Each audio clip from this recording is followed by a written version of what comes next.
Enoshima done, ladies, gents, members. Welcome to Warui Deshou's second stream. We're here to cover the final 4 episodes of Tsuritama, and they're quite something. Let's put it that way. We've got plenty to go through, plenty to cover today. Joining me, of course, are my usual colleague and, of course, stalwart anime compatriot. He's Soul. He might not be a doctor, though. He is, of course, the Soul Doctor. Hello, everyone. I hope you all are doing fabulous out there, friends, and are as safe and healthy as possible. Happy Friday. It feels weird, guys, to be coming to the end of this. It feels like really soon. The way we're doing these now, we will talk about episodes in chunks, and I don't know. It feels almost wrong to be saying goodbye to all of our boys and gals in Enoshima. I know. Much like in the show, we all have to move on. But we all leave happy and contented though as well, which is key. So of course we've got Doc joining us, but you might have noticed that we're a trio today. We are joined once again by someone who's been with us previously for Franks, something she never talks about anymore with good reason, and has been with us also for. Trying to forget that show happened. Yeah, I know. I'm sorry. And there's also been with us for something that we do still like to talk about, which is Sarah Zamai. I'd very much like to welcome back Esports Journalist of the Year 2020, Emily Rand. Yay. Hooray. Sorry, I get really embarrassed when anyone says anything not negative about me.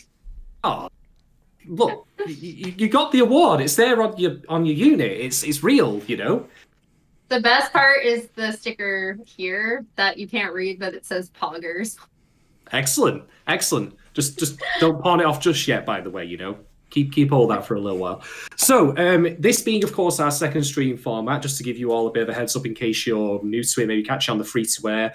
What do we do here? Well, normally we would go through a long plot summary. We'd do riffs, asides, jokes, comments, banter, all that usual stuff. But second stream cuts out all the fat. It's a lean format. We just simply talk about talking points and we add in context as we go. So we will, of course, give you information on what happens in the show. We're not going to speak about things in the vacuum like, hey, do you remember when Akira did that? And I was like, what the hell is he talking about? I've got no bloody clue. What episode could he be referring to? I do that. So sorry, I'll hold my hands up and apologize in advance for the non sequitur parts of this episode.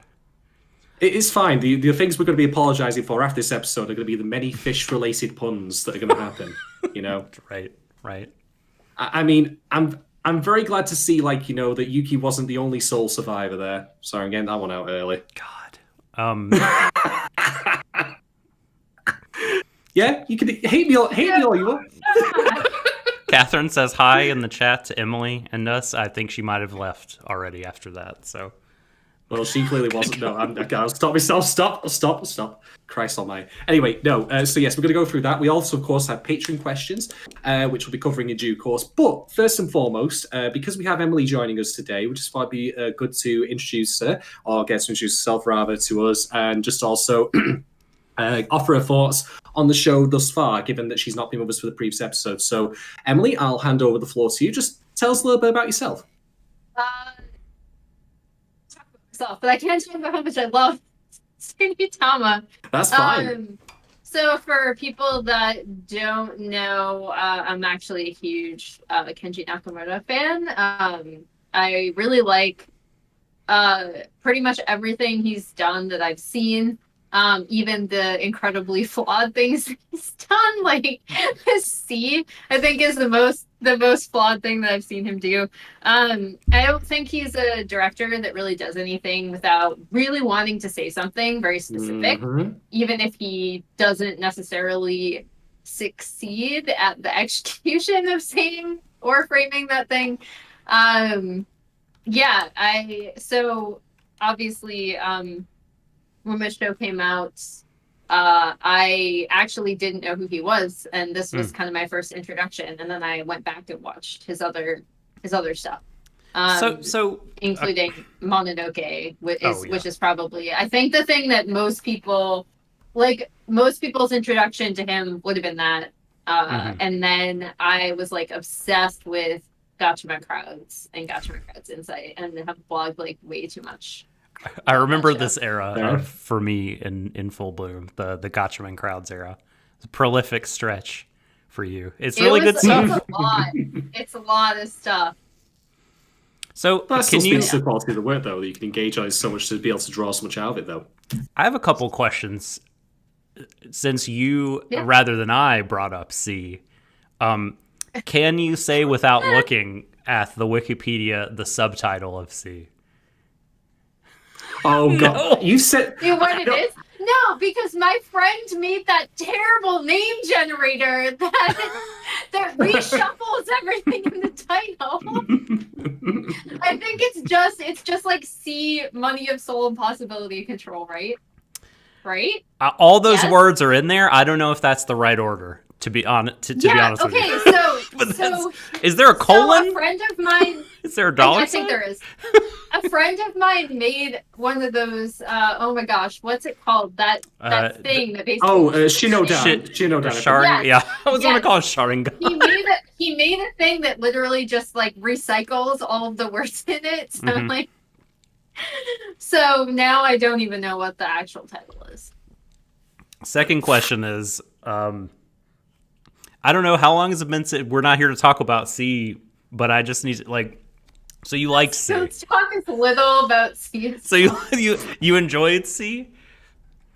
I wouldn't say I enjoyed it. I think it's like the worst thing I've seen him do. Yeah. It's an interesting idea. Yeah, by a pretty significant margin, actually. I think it's definitely, again, like I think I brought up C because I think it's his biggest failure in terms of the range. It's a self-grading anime. I think there's a lot of things in C that you see come to fruition later on. Like you see a lot of things that he really does want to talk about in C that come up again in Gatchaman Crowds, but I think Crowds does such a better job of talking about those things, and especially with, I think I'd be I just started rewatching it actually, and I was really afraid to, because there's a lot of stuff in Gatchaman Crowds that ended up being incredibly prescient, and I was afraid that it wouldn't hold up in a particularly favorable light because of how optimistic it was about everything. But I do think that the addition of Insight, the second season, actually course corrects some of the things that would have been a problem now in the first season. So I think C is like a prototype, kind of a prototype of that. I think everyone looks at the concept and they're like, conceptually, this is interesting, right? Like there's this global financial crisis, and there's all sorts of things happening, and we'll give you all this money, but you have to barter away your future. So it's a great setup, right? Stocks are Pokemon, basically. You get them and they battle it out. Yeah, exactly. And this came it's sort of kind of around the same time, I feel like, as Eden of the East, which is a similar here's all this money, save Japan with the tech available to you. Was it the same year, actually? Hang on. I think 2011. I think Eden of the East was before that, by a bit. Eden of the East was 2010, yeah. Yeah, or 09, something like that. Yeah. 2009. Yeah. Yeah, okay. I think Eden of the East actually did a better job. Eden of the East, I think, is a little bit different in that it deals a lot more with interpersonal relationships and that kind of post-graduate struggle a lot. Yeah. A lot better, because it keeps it pretty tightly focused on the core relationships of the cast rather than there's the macro play and then there's the micro play of the relationships, and I think you have to have that micro play in order for something to be successful in the macro sense. Sure. A lot of the time. I think C really fails at that, actually. I did not care about any of the characters. Oh God, no. Sorry. No. I have never seen C, the money, soul, beginning, control, word salad thing, whatever you want to call it. Accurate. That was a good attempt on my part, but someone's never actually watched it. But I've never seen it, and I feel almost like now I have to watch it some point as a point of curiosity. This is the point where you both should step in and say, "No, what are you thinking, you lunatic? Why would you do this to yourself?" Well, I think. Not... Go ahead. I was just gonna say, it's not like a slog. It's not gonna make you like super angry either, which is probably even a further knock against it, because it's just mildly disappointing. Tepid, yeah. Doesn't really draw a lot of like passionate discourse, as much as we've spent a long time talking about it, actually. I remember it annoying me a lot. I don't remember why. It's been a long time, but yeah, same actually. Like I remember just being like, "Ugh, this is like really disappointing for what it's set up as." But again, I think if you're interested in like his oeuvre, you might want to watch it. If you're just like, "Wow, I really like things that I've seen Kenji Nakamura do thus far," and I want to see more of his thought process.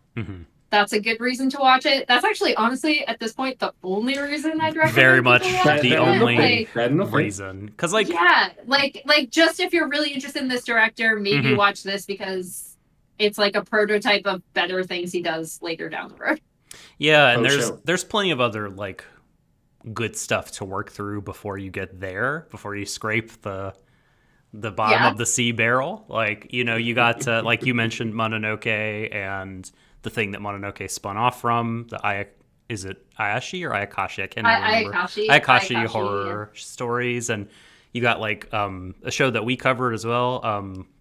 I can never. It says Trapeze / Kuchibaranko / Welcome to Irabu's Office. I've seen it titled as well. Like that's really kind of out there, cool thing that he did.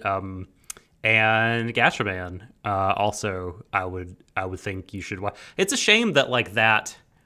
It's like after C, they were like, no, keep going. But then after Gatchaman, they're like, no, we got you. Now's where you stop. Do you know what he's up to? You're a little bit too on the nose here. I have no idea actually. I wish that he did more stuff.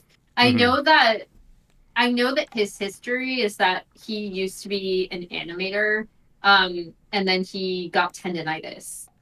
So he couldn't animate. Right. And I don't know, like, I never know. I mean, obviously, directorial stuff is different as a series director, but I assume that you still have to do, a bare minimum amount of like storyboarding and stuff. I don't know. Like, I'm making a lot of assumptions here. I have no idea what he's up to. I remember tweeting something about it, and Kevin responded like, "But this is like over a year ago." Be like, "He might be working on something," but it was like very vague. Oh, so. I kind of remember that interaction as well. But like, nothing. But it was like really vague. Like it was even less vague than Ikuhara coming out and saying, "Yes, I am working on something for the future." Like we already know things might be happening, maybe, possibly. Yeah. Well, like he's actually come out and said, "I do have another project that I am starting to work on now," and he will do that typically.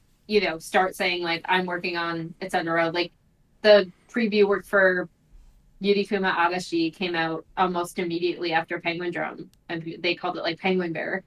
And then the starting stuff for Sada's Anmai came out a lot earlier than when the show came out. So Ikuhara will tend to announce it. But yeah, I have no idea what Nakamura's up to right now. Fair enough. It's been the better part of a decade. But we were about to, I think you were going to transition us to a show. Emily said that C doesn't really succeed in the micro, so you don't care about the macro. Direct opposite for this show that we're about to talk about. Yes. Which, is my most favorite, I think. They're all good boys. They're all such good boys. Well, I'm very sorry to say that we're going to go to Patreon questions in a bit. You may have to choose from your children, Emily. I'm so sorry. Oh, sweet God. I know. K-pop groups ago. Which one of your fingers do you want to chop off? Like it's horrible. Man. It's horrible. But we'll get to that soon enough. So yes, this is the part of the show where we answer Patreon questions. If you yourself would like to become a patron of Warui Deshou, get yourself over to patreon.com/Warui Deshou. It's $3 to be on the second stream tier, which will allow you access to this. One thing to note is because we are actually now concluding Tsuritama, we will soon, sometime on or after the Christmas holidays, actually put to the polls what show you want us to cover next for second stream. Could be a currently airing thing in 2021 spring season. Is it? No, winter. Promise sorry. never Winter. ends. It's gonna be winter. Winter is coming. Winter, I can't believe I just said Don't that. know Fuck at me. what point in the year it is. It's that whatever's coming next basically gets picked from that, or it could be something older like Tsuritama. And you get other benefits. You get to join our Discord. Got a nice little community coming in together here. You know, all awesome people. Plenty of good stuff to check out. So do take a look. And of course, being part of the Patreon also allows you to ask questions, of which we have a few from some people today. So I'm going to go through those now. So we have a couple of questions here from Beware Rika or Bewareka. I don't know how to pronounce Bewareka, it. I think. Bewareka, okay. The first to question is a loaded one because, oh boy, it's going to go into a big talking point for me. Is what do you think of Akira now after episode 9 onwards? I'm going to lead in very quickly just to say, like, just for Emily's sake here, that in case she's not heard both our podcasts, like, one of the very mild criticisms is that I thought Akira was underrepresented in terms of his involvement in the earlier episodes. I thought, I'm not saying how he was doing was bad or he didn't have enough to do, I'm just saying, like, the lion's share of the screen time and our investment as an audience was indeed in Yuki, Haru, and Natsuki. Natsuki particularly towards the middle part. And then I was like, we'll get round to Akira eventually. And we got round to him. We got round to him in a big way. Holy crap. So my opinion on that is massively U-turn, but I will actually open up the floor to Emily first just to offer her thoughts on Akira's U-turn on this. Oh, not U-turn, just his change of character and how he's progressed in these final episodes. So this kind of dovetails into another question that I know we're going to be asked later because I peeked at what the questions were in the chat in the Discord. So I'll try to hold off on doing like the full critique of his character. But yeah, he's saved for last. I think if you go back and rewatch it, you can see a few of the hints of who he is. But because they kind of want him to be this mysterious figure for so long, he kind of, you know, gets played off as like, I'm watching you, and the part of his character that desperately wants to be included doesn't really start coming through, I think, until that first and I know this is before the main bulk of episodes that we're talking about, but that first time when he goes out on the boat and Yuki is learning you know, the ins and outs of the boat and stuff, and they're just like, why are you here dressed in this full fishing gear outfit? And like, it's 90 degrees outside, like, what are you doing? And he's just like, oh, I didn't really want to be here, you know, like Right. You get that kind of like, he is doing this as part of a job, but he also desperately just wants to be included and be a part of something. And I think that ends up really, really shining towards the end. And one of the things that I think is, I think this is, as much as I love Gatchaman Crowds, and it's one of my favorite shows of all time, and I've talked about that elsewhere, I think this is by far Nakamura's tightest work. It's his most complete, from start to finish, almost near perfect bookending. And Akira finds a very specific place and role in the main plot and also in the group itself, which is really cool. I think it comes slightly too late because you don't really start caring about his character outside of just being like, he has a funny duck partner that quacks Tapioca, the best. and who is hinted at calling him out on his shit. I'm not having fun, cute. Tapioca. And then Tapioca's like, wah. I'm not having fun, and Tapioca's like, shit. I was really concerned. I was really concerned at the end. I think it was episode 11, maybe, when Tapioca began to do the Enoshima dance. I was like, no, And you're just he like, got "Oh." him, but he was just singing the song to like lull the alien to Ura Ura, I guess he ended up being called, to lull him into being easier to catch. But no, don't mind control Tapioca. We'll have a big problem. Oh no, do not. So I agree 100% with what you said there, Emily. What I found really fascinating though was also his role within Duck, which Yes. God, Duck, Jesus Christ, it's not even an acronym; it's just Duck. I love Duck so much. Like that, I can't. Right? It's like this. Yes, I can't do it. I should have practiced beforehand. Something I have like a You have to, giant contort mirror. your entire body. God, I'll pop at least 2 And you discs out doing that. you sort of hold it like, and then when you coo at the end, that's when you pop it into place. What I love, by the way, just as a small aside, he does that in front of Yuki for the first time when he reveals he's a Duck agent, and there's just this dead silence pause where he just looks. Yuki I just love that looks they at him, didn't we get cut this away. long shot. And honestly, the only thing missing from that was Tumbleweed I know. because it was just great. So good. But yeah, what's interesting is I discussed in the previous episodes that we did about the idea of JFX or Araru being this like metaphor for anxieties, like one solution to anxiety, even though it's a very much undesired one, which is don't think, someone will do the thinking for you, that kind of thing, it's if it's actually positioned as a perfect enemy for Yuki specifically because Yuki's of course always been about fighting his anxiety, and in theory, like he would what JFX offers, which is I'll take the ranger, I'll take the wheel, you do what you don't have to worry anymore, would be appealing to. And so then we have Duck, and what I find really fascinating is that Duck also kind of represents a similar thing, which is rigid rules and authority. Mm-hmm. Like, we don't associate with aliens, period. You take, we have rules. In fact, one of them is Rule 11, we don't associate with aliens. Yeah. You take orders from us, you're not allowed to think. They are not actually so different from JFX in the end, just that, they're instead more a bureaucracy and rules-based organization rather than out-and-out mind control, as we see in from JFX themselves. And they're what I find they're fashion pioneers as well. Just don't forget that fact. I'll get to that. I'll get to Nakamura loves his colors. He sure does. And I don't think it's so Great. apparent in this, and then it's so apparent later in Gotchaman Crowds, which follows this, because there's just so many modern art references in that show. So can I add, by the way, there's something really funny and almost it reminded me for some reason of Stanley Kubrick's Doctor Strangelove, when they have that infamous line of "Gentlemen, there's no fighting in the war room," where you've got these guys in these ridiculous Teletubby-like outfits that are yellow and they squeak when they walk like dog toys. Rubber ducks.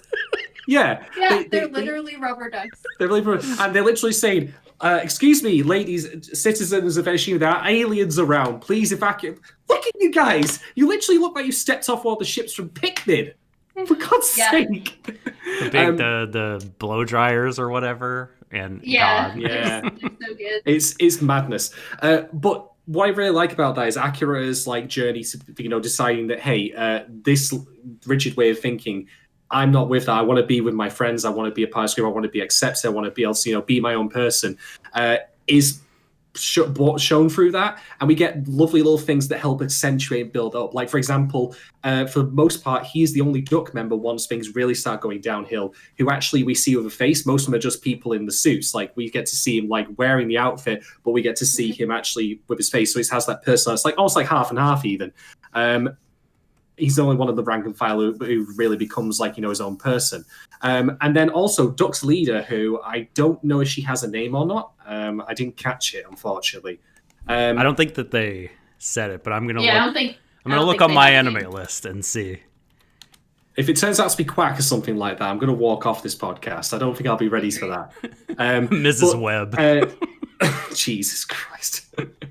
Mrs. Fowl or something, I don't know. But anyway, she initially, of course, is like, Akira, you will follow orders. I'm going to rescind your, oh dear. Well, I don't. This is just they're simply listed as Joshi, which is, I guess, boss. So no name. Boss. Yeah. Okay, boss. So their name is Boss now. Mm-hmm. Fair enough. So she's like says to him, "Okay, we're going to revoke your membership in Duck, but you must follow ours." But eventually, she in turn actually is affected by his rebellion, if you want to call it, his assertion of his own independence, him going into this area of uncertainty that breaking away from his orders allows him to have. And she in turn then supports him and allows herself a little bit of uncertainty, and that in turn is what ultimately saves the day, because she doesn't end up doing anything like firing the missiles at them. And that repeating like element of allow uncertainty into your life is it's at the forefront of a lot of moments in these episodes, particularly with the ending, which I thought was a work of genius in my opinion. Like I had a very strong idea of how I thought this show was going to end and what particularly would happen to JFX, and then what actually happened in the ending, which I'll save for later. I was like, well, this is why I don't write. This is why I don't write shows, because there are people smarter than me that actually know how good it is. I thought it was great. But yeah, I really, really liked Akira's development in these episodes. It really made up for the lost time, in my opinion. I do agree with Emily, though, that I think they would have been nice to try and spread out a bit more over the course of the episodes, so we got more to. But as you did say, though, it's a tight script, and I think it would have been very difficult for them to move it around too much. So I'm overall happy with it, and I thought that it really culminated very well for him in the end. Yeah, I mean, so a couple different things I want to comment on that you guys have brought up. And in terms of like how tightly it's written, I think along with Nakamura Kenji, Ono Toshiya, we should credit the head writer. And I think we've spoken about them before, but like if you look at Ono's CV, it's just like even the weak things on it are really pretty strong and have some ardent fans. Like, we've got a couple of Nakamura things, Tsuritama, of course, and then Gatchaman Crowds and Gatchaman Crowds Insight, serious composition for that. The Promised Neverland, and they're back on board for Neverland 2. Sweet Precure, and also, interestingly enough, The Perfect Insider, which I think I brought up the last time we talked about Ono on this show, and that's like a real interesting show I'd like to revisit and watch all at once rather than as it came out, because I remember when it aired I had some issues with it, but I remember that it was still really interesting, and I think it's the sort of show that like people are still thinking about, even though it came out a couple years ago and it's long enough ago that most things that came out around that time have been forgotten. Accomplished also, writer here. Land of the Lustrous. Yep, thank you. I don't know why Damn. That's a big one, right? Which is actually like, I think that one is really good to point out because it was and like The Promised Neverland is also an ongoing manga, but it had a very set end point that you could end a first like season with. Yeah. Whereas Land of the Lustrous is a bit weirder, it's a bit more awkward because I mean, I'm not going to spoil anything from the manga, but it just kind of keeps snowballing off of itself, right? I think. Sorry. I was just going to say, I think the book ending in that season as well is really like surprisingly tight, to the point where you are revisiting and the entire opening scene again at the very end with the sense that everything has changed. And so that was actually the thing I wanted to bring up from his CV that I think is probably the most relevant. Yeah, similar storytelling. Sorry, Shadon, go ahead. No, I was to say, it just gets a lot of accolades because I'm a huge fan of that show. You love that show. I love that show. It's a real... No, I'm not saying it. The diamond in the rough? Where are you going to go with? No, that's your fault, not mine. Well, okay, let me steer us back on track. And I'll talk about Yamada here, because I end up really, of course, like most people do, I think, really liking him. I have Yamada fucking owns in all caps in my notes here on episode 11. Yes. It's interesting. So, like, I think, the fair criticism that, like, him kind of not being as prominent in the early going, I would like to make a case that it's by design. insofar as like, so I think the show, one of the big things about Tsuritama is male intimacy. And I think all the characters are well, except for Haru. Haru is like the sort of gravity that pulls them all toward one another. But the other three, Yuki, the prince, and Yamada, Natsuki and Yamada, all kind of have various reasons why like they're not down with male intimacy, or they're not like that sort of, they're not involved in those kind of relationships. Yuki's super obvious, he's got like all kinds of anxiety issues, and Natsuki has family problems and kind of anger issues that are having him push people away. Yamada is interesting because he doesn't seem to have like any kind of like emotional issue that's sort of making him push other people away. I think he's just sort of like has the pretty kind of typical male like relationship to intimacy, which is like, whatever, man, like I'm just doing my thing, I'm doing my work, I'm doing my job, like I don't really that's just not friends are kind of whatever, but like you see him as the show goes on like change from someone who's giving Yuki shit on the boat to being a guy who says like, I don't care if you throw me out of duck, because what I want to defend is just as important and just as grand as the earth itself, like this invaluable, like deep friendship. And so I think that's such a powerful line. I love that line so much, because make no mistake, like the stakes in Tsuritama, especially at the start of episode 9, which I want to bring up later as a specific talking point, because for how much it struck me the moment it became clear like how dangerous everything was, it was kind of terrifying. But what I really like about that line that Yamada says there is that, yes, there are those stakes. They do need to be dealt with. The world, or at least certainly a substantial part of Japan, if nothing else, is in immediate danger. But let's bring it down to something that, firstly, is eminently embraceable and no less valuable. It brings it back to the emotional core of the show. I think it's such an amazing line. It's one of two great lines. The other one being from a taxi driver, of course. It's such a what a bro. It's such a great line. Where he just says, like, friends cost something like, friends don't cost money, but they're with you for life, or something like that. They're what's important. Yeah, he doesn't charge Yuki the full fare, and then in like a super cheesy but like really earnest and heartfelt and good moment, like when Yuki has to like get out of the cab, and then the cab driver like gets out and stands in the middle of the street, and it's like, run, Shonen, run. It's so good. It's so good. But I misspoke. I know we're not talking about Haru yet, but I think I'm thinking about what I said. I think I might have.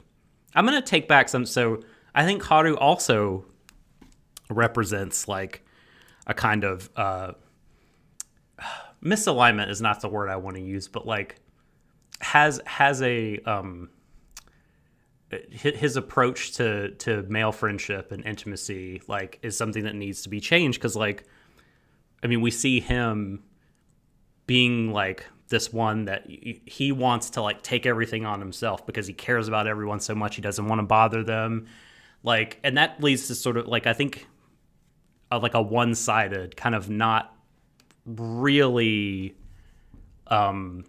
as full and rich and healthy as it can be kind of intimacy, where it's like an equal kind of partnership or relationship, and he has to learn to like trust other people and not kind of take everything on himself, despite like outward appearances, like he's the most like the one who's like the coolest with male intimacy from the get-go, because he's very extrovert, he's lovey-dovey, touchy-feely, like, and it's really great, but like he also has to learn to trust other people. So anyway, I think he starts off the show like with very one-sided relationships, actually. And like he also doesn't understand the concept of agency, and even that even comes back up in the like as late as the final episode, or I guess it's the second, because like the second to the penultimate and the final episode kind of like run into each other, Yeah. right, as like one major episode. You kind of run into that where he's just like, I'm gonna do this all myself, and the other three are like, no, you're effing not gonna do that. Yeah. Actually, and we found out your role, and it's this, right? Which we'll talk about later, I'm sure. But Yeah. to bring it back to Akita, I think his main thing is that he, as you guys have already mentioned, because he's in this like kind of like rigid bureaucracy, he is, I guess, the most like quote unquote normal one from the outside in terms of like how he interacts with his coworkers and stuff. But if you notice, he's not really friends with them. He seems to be significantly younger than them too. Or maybe not significantly, but by at least like a few years, which would give them like a natural age hierarchy over him. Yeah. And then his best friend is a duck. Yeah. Yeah. Like an actual duck. Yeah. I mean, Tapioca's funny in their own right, but they are in the show for a reason, which is to show that, yeah, Akira only really can converse. Like, I mean, that's the only person up until a point who actually, person for lack of a better word, who challenges him on his actions. Yes. You know, when in the previous episodes, like when, you know, Tapioca's like, look, I really like to imagine that, like, if you subtitle Tapioca's lines, that they would be like really like high perfect English, like very formal. Like, oh dear, no, chappie, you've got some spots of bother there. I think you might actually want to go and spend time with your friends. What do you mean for what do you mean for king and what do you mean for king and country? Doesn't matter, you know, that kind of thing. Okay, we'll move on to our next question then. This is also from Buerica. Favorite moment in the show? Jesus! Don't make me pick from. This is difficult. I think though I will say this. I think one of my favorite moments that I'll definitely pick out is there's something about shows that have repeated motifs or mantras, and the mantra of this show, the one I opened this very podcast with, is Enoshima Don, the Enoshima Bull thing. Like, and it's amazing how when you look back on that, it was just simply like a way of timing a cast. You know, like, here's how you do it. And then it becomes a war cry at the end. Like, it becomes a sign of, like, a statement of defiance. Like, when they all say that in tandem as they're fishing for JFX in the penultimate episode, and when they do it every time after that, despite all of the conditions they're in, it's just such a fist-pumping moment. It's so, so good. And the thing is, it's earned as well. Like, that mantra has been reinforced with so many times, and then using it like makes it all the more triumphant at that moment. It's such a great little bit. So I'm gonna go with, if I can't pick the entire ending sequence, which I feel like at some point we're gonna break down, because there's just so much to unpack from that, like, I don't even know, like, what, 5 to 10 minute like fishing sequence in the final episode. Yeah. From when they tell Haru what his true role is, from when they like figure it out, right? To the actual like fishing part. And this isn't from the episodes that we're talking about either. The moment I believe it's in the first episode. Yeah, it is. Where Yuki catches a fish for the first time, and it has already established that water and drowning is a visible symbol for his anxiety, and they use that, right? They already use it several times when he has to introduce himself in the classroom, and it like overflows with water. And there's this like perfect moment visually that sets up the entire rest of the show when he like gets a bite on his line, and he's like drowning in anxiety because he feels like I believe he feels like Natsuki is staring at him on the pier. And he has all this pressure because Haru just kind of shoves him out. He's like, "You're gonna fish for me," and he's like, "What the actual F are you making me do?" Throws out his line, gets a bite, and is like drowning in anxiety. And as soon as he starts to actually fish, he gets yanked out physically like that, from the water. And it's just like, it's so well animated, first of all. It's such a great, like, already you're just like, yes, like, you got it. That's my son. Really good. Yeah, it's really, really good. And it sets up the rest of the show really well. and it's in the first episode. So 100%. Yeah, that's definitely up there. God, Doc, I know I know that you've you've been beaten to the punch there. Yeah. So I hope you got back up. I mean, it's Right? tough. It's tough because, like, so much of what I like about the show is, like, seeing how things develop over time. Gosh, I mean, I really like that moment you talked about. I really love the end, of course. I mean, I love when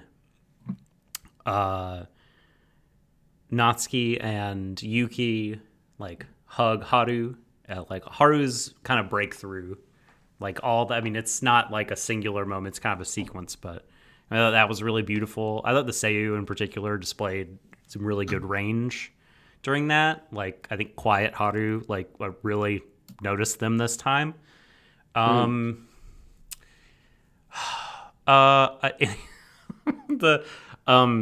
oh, what are their names? I feel terrible. The captain is Ayumi, I think, and then his wife, and the lady who ends up marrying him, like, just how they end up, I thought is really funny. Like, you know, he's telling the cat, like, never get married, women change once they get married. It's really really stupid, and I'm sure it's very tongue in cheek. But that made me laugh. I don't know. I just like, I don't know. Anytime any of the characters is on screen is my favorite moment, because like I love, they're great all the way through. They're All of so the show. they're really good. I mean, it's just terrible answer by me. But I don't know. Just the moment you talked about is really the one that's Emily talked about. I should say there are two U's. I can't just do the U because I'm not just talking to Shatan. The moment Emily talked about, like, that's the one that's probably stuck with me the most. Because I watched the show when it aired in 2012, and then, you know, a few times over the years. And the one thing I remember, even when it's been like a number of years since I watched, and a lot of the stuff I forget, the details of the plot, you know, everything like that. But yeah, Yuki getting pulled out of like the cube of water, and like just everything it represents metaphorically, and like you said, like just the pure visual of it. It's such a powerful image. Yeah. Not quite as powerful as, you know, tapioca, but pretty powerful. No, I mean, when Tapioca's like on the speaker of the boat, just got his wings spread, and like, yeah, we know who's really in charge here. We know who's really running this boat. But yeah, I would invite, by the way, the chat to post their own favorite moments. Indeed. I reckon we can get some. Yeah, please do let us know, because there's just so many. Like, I mean, we've got the. Sorry, no, there we go. Doc's got it. It came to me when Yuki. I talked about this a lot when we did our first show. When Yuki learns to cast, when he drops it in the tiny bucket for the first time, I just got up out of my seat and was pumping my fists. Yeah, like, motherfucker! And then Natsuki is like jogging and sees him, and like it's kind of like a breakthrough for him too in that moment, because like he's learning to, I don't know, like have a friendship with another dude, and like he starts crying and screaming and running through the rain. Like, it's just so beautiful, that whole sequence. Oh, I do love that. yeah. That, where he just like, because the animation there too is like, just like he loses it with happiness. Like, he's so proud, but he's also proud in a different way, where he isn't ready to reveal how happy it makes him. Yeah. So he's just like running in the rain by himself, and then he has this like crazy smile on his face and just starts laughing. So good. It's really good. That's a really good moment God, too. Yeah. man, it's so beautiful. Yeah. I like, there's just tons of great individual moments in it. I mean, there's the funny stuff, like, you know, when he's trying to deceive the duck you know, crew by dancing in the subway. Sped up dancing. Yeah. So dumb. And all the nice moments with Keiko, for This example, is a new like, symptom. They say. No. It's not that he could be making it up. We can't, No, we can't possibly no. consider that. No. We're not trained to think, literally. We don't get to think. Can I say something about the Enoshima dance? Yes. Like, there, we talked about how you could, yes, Emily will demonstrate the Enoshima dance. This show, we've already talked about how tight it is, and that's absolutely true. But there's a different timeline, I think, where there's underexplored horror potential for like this show. Oh man! Because it's crazy that loses their agency. Like that's very terrifying. And like how the Natsuki's little sister is like running from people, and they just keep like more and more people keep dancing and kind of smiling mindlessly. And it's like, man, they've this poor city, like it's sort of one of those cultural like touchstones and things that everybody knows and very important to the community, has probably been turned into this awful traumatizing thing. Because like the next time people start to do the Enoshima dance in front of her, like, I mean, she probably will start crying. Yeah, that's rough. That's rough. Yeah. It's awful. I mean, I made the joke on a previous podcast by saying, what is this, like, Shadows over Innsmouth or something like that, but right. The problem is that, like, again, when we get to the start of episode 9, and I'll talk to it later, I was just like, oh dear, this is bad. But anyway, I'll save that for later. Okay. So, next question coming from Buerica. Again, I'm going to really mispronounce that. What surprised you most about this show? God, I have one immediately. It's like punch it. Just where it ended up.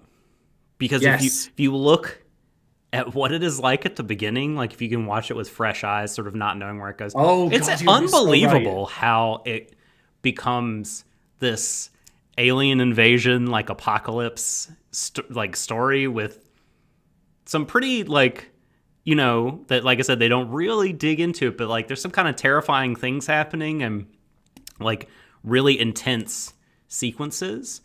The military, the duck vehicle, like for as absurd as the duck vehicles look in terms of their color, they do resemble actual modern military hardware, and they then start firing missiles off, and you're like, this is literally like martial law happening. This is 28 days later happening right here, some shit like that. It's crazy. And the missile gets dropped in the middle of the, thank goodness, like unpopulated part of the city. It's just like, oh my god, like a missile got dropped in Enoshima in this show. That's kind of like, I never would have expected for a show that just seemed like it was going to be a very kind of small, intimate story about like family and anxiety and everything, and it still retains that at its heart, right? Like it never lets that stuff go, despite the scope broadening significantly. And I think that's what surprised me most, is like not just how it became like this grander thing, but it never like kind of lost its original identity and kind of its grip on what it wanted to do from the outset. Just to follow your point over there, Doc, as well, what I also really appreciate is I mentioned before about how like I felt Akira like needed more time in the earlier part of the show, which again only a minor can play in the grand scheme of things. But what I think is really worth noting is that in the hands of a different writer, if it was done less competently, this sudden expansion of scale to the point where we have literally gone from Yuki must learn how to fish in order just to be more comfortable with himself as a human being to that plus the literal end of the world. I would think, whoa, this is ham-fisted, it's crazy, it's bad, it's terrible. But it never, ever felt jarring. It never felt unearned. Indeed, I think the gradual way in which it slowly unveils in the final couple of episodes is to the benefit of how terrifying it truly is. Mm-hmm. Again, dancing around that point, I'll save for later. But yeah, I 100% agree. So I think, I don't know when you want me to go off on that ending sequence. I'm assuming that's going to be later, but I'm going to bring up the thing that's the most surprising to me from like a rewatcher's perspective, because I can kind of only handle it from that at this point. So I'll go with like what was most surprising to me in rewatching it. And it's that, and maybe it's just because I just started rewatching Gatchaman Crowds as well. It's that in my mind, I always saw them as kind of like very separate entities because they go about what they do in a very, very different way. But I think there are a lot more similarities between Tsuritama and Gatchaman crowds that I didn't realize until rewatching it now and really placing those things side by side and being like, oh, okay, like it's actually dealing with a lot of very similar things. It still has the fighting against a top-down societal structure part, even if it comes a lot later on in the show than you would think. It deals with having a very set idea of like the way things should be. It deals with making snap assumptions about what things are and how you can communicate. Not to bring up like a random Hannibal reference, but there's that great line in Hannibal, which I'm gonna take out of context, but and paraphrase really badly, but it's basically like there are other means of communication than violence. And that really fits a lot of Nakamura's work, actually. And it's present in this show. It's present in Gatchaman crowds for vast majority of that show.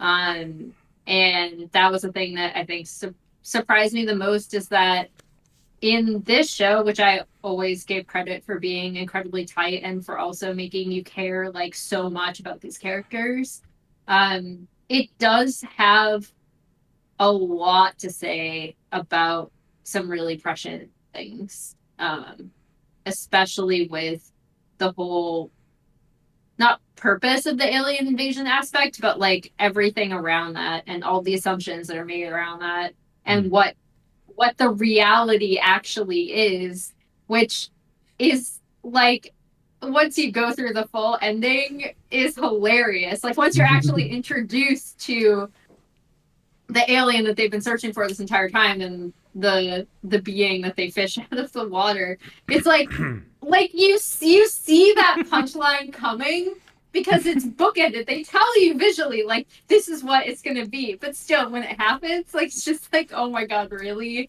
But also that's awesome, and also it has a lot to say about the assumptions that we make when we can't communicate and when we have trouble communicating with people for whatever reason. And so well said. I think in that way, it has a lot more in common with Gatchaman crowds than I initially gave it credit for. Yeah. I think I'll just reiterate my points about being surprised at I think again it was just that opening minute or two of episode 9 and one particular shot, which I'll elaborate on now, and I'll save my point for later, which is there are two gentlemen who are down at the beach, and there are boats literally coming up to the beach, including a giant oil tanker or shipping vessel, and everyone's doing the dance side, the haino, haino, haino. And then these two guys, they're like, whoa, what's going on here? Like, this is a bit strange. And then the smallest amount of water just laps past their feet, like laps around their feet, and then they start doing it too. And the moment that happened, I was like, oh shit. This, like, that's the point where it became crystal. I mean, it was evident before then that like when we learned, for example, like we discussed what JFX did to to Haru, for example. But this is the point where it became clear, like, no, this is a legitimate world-ending threat. The end of human not human life, but human civilization as we know it.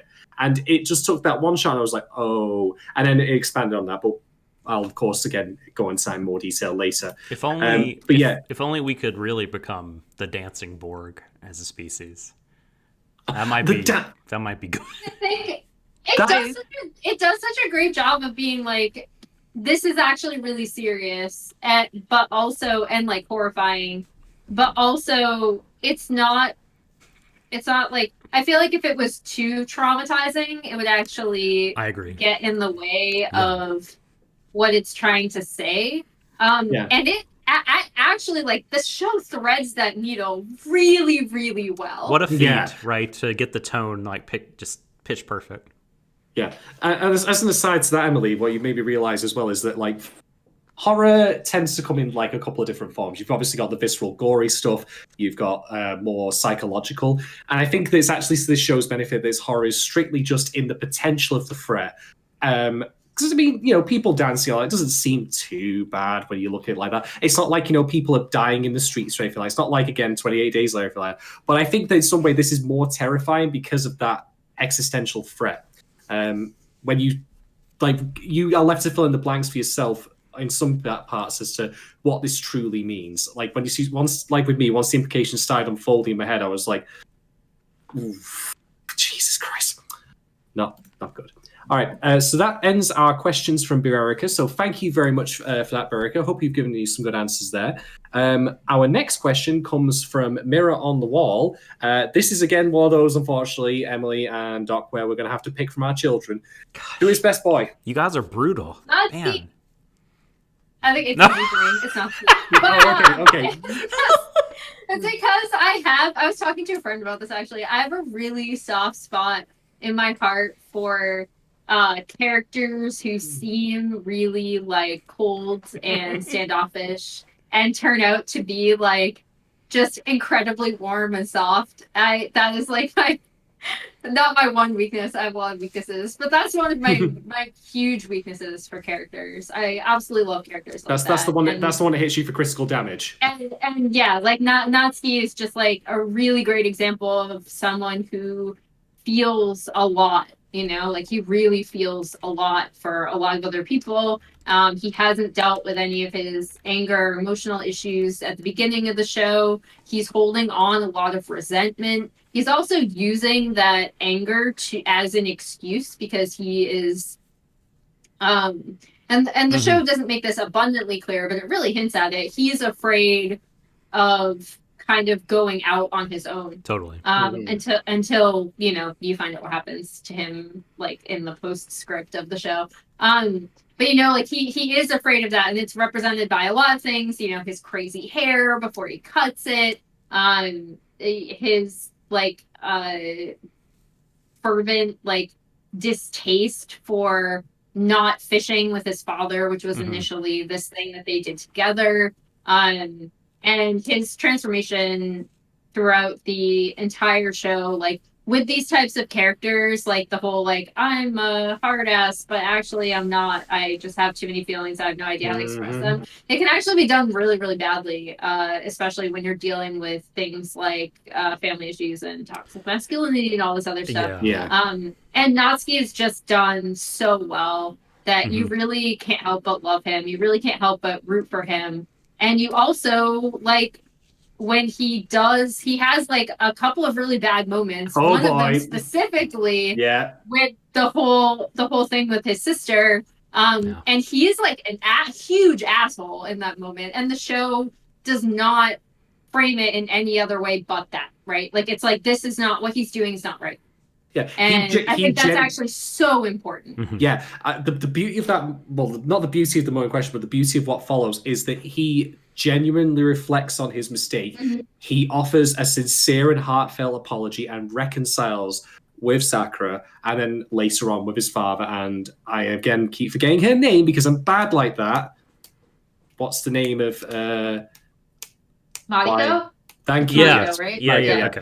And in turn, Mariko, and we even see that where he calls his father Dad, like for the first time in ages. Well, she's wearing a bracelet in the end. Yeah. Like, there's so much visual bookending in this. It's like insane. I know the awesome. Bracelets in particular and what they're used for in the end as well is great. It's so good.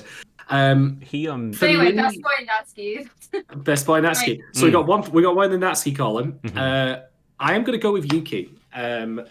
Because good pick. They're all good picks. They're all good. There's no wrong answer here, really, I suppose. But like, I think for me, firstly, like I feel like I really wish I'd watched this show when I was much younger. Like, but again, not to say it hasn't emotionally affected me now watching it even as an adult, or as an older adult rather, I mean to say. But like, I can see a lot of my very like high school self in Yuki, like, constantly terrified of being judged, constantly terrified of like, how people would react, always in flight or flight mode, that kind of thing. And while I haven't, gotten to the point where I've, say, averted an alien invasion through, a sport, there is still time for that, though. I could potentially do that at some point in the future.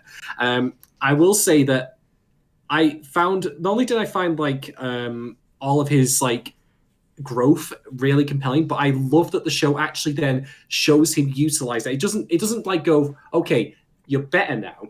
Like he still has his anxiety, but also it shows him taking assertive action. Like for example, when he confronts Haru in these episodes, like after Haru tells him, "I hate you, I hate you, I hate you," etc. Like episode one, Yuki, like he'd have heard those lines and he'd been like, "No, he really hates me. No, he hates me. No, I don't know." Like, but no, he doesn't. He doesn't let himself like think in that kind of doomsaying kind of way. He thinks that wait, something's amiss here. Haru would never say that, and he goes and confronts him. I was gonna say how he uses the real, which becomes like in the beginning is like this crushing anxiety, like where he just relives everything in his head every single night, right? And how he uses that in the end to his own benefit to put stuff together is just like and like the callback with Haru saying no, he's just thinking about something big and important. Like Keiko had to tell him that. Like it's a gosh. They just bring everything is brought together. He is really a very well. good boy. He really is. He's a great lad, and I'll talk about the ending as well soon. I know we keep. I want to like break it down. Yeah, good. We'll get to it. We'll get to it once the Patreon questions are over. But we will just want to say like a conventional show, as I say, would have a character arc which starts in episode 1 and ends in episode 12. And arguably it is still very much ongoing for Yuki, but what we see that I don't think often a lot of shows necessarily do or do very well is we see like the incremental growth paying real dividends for him all the way through.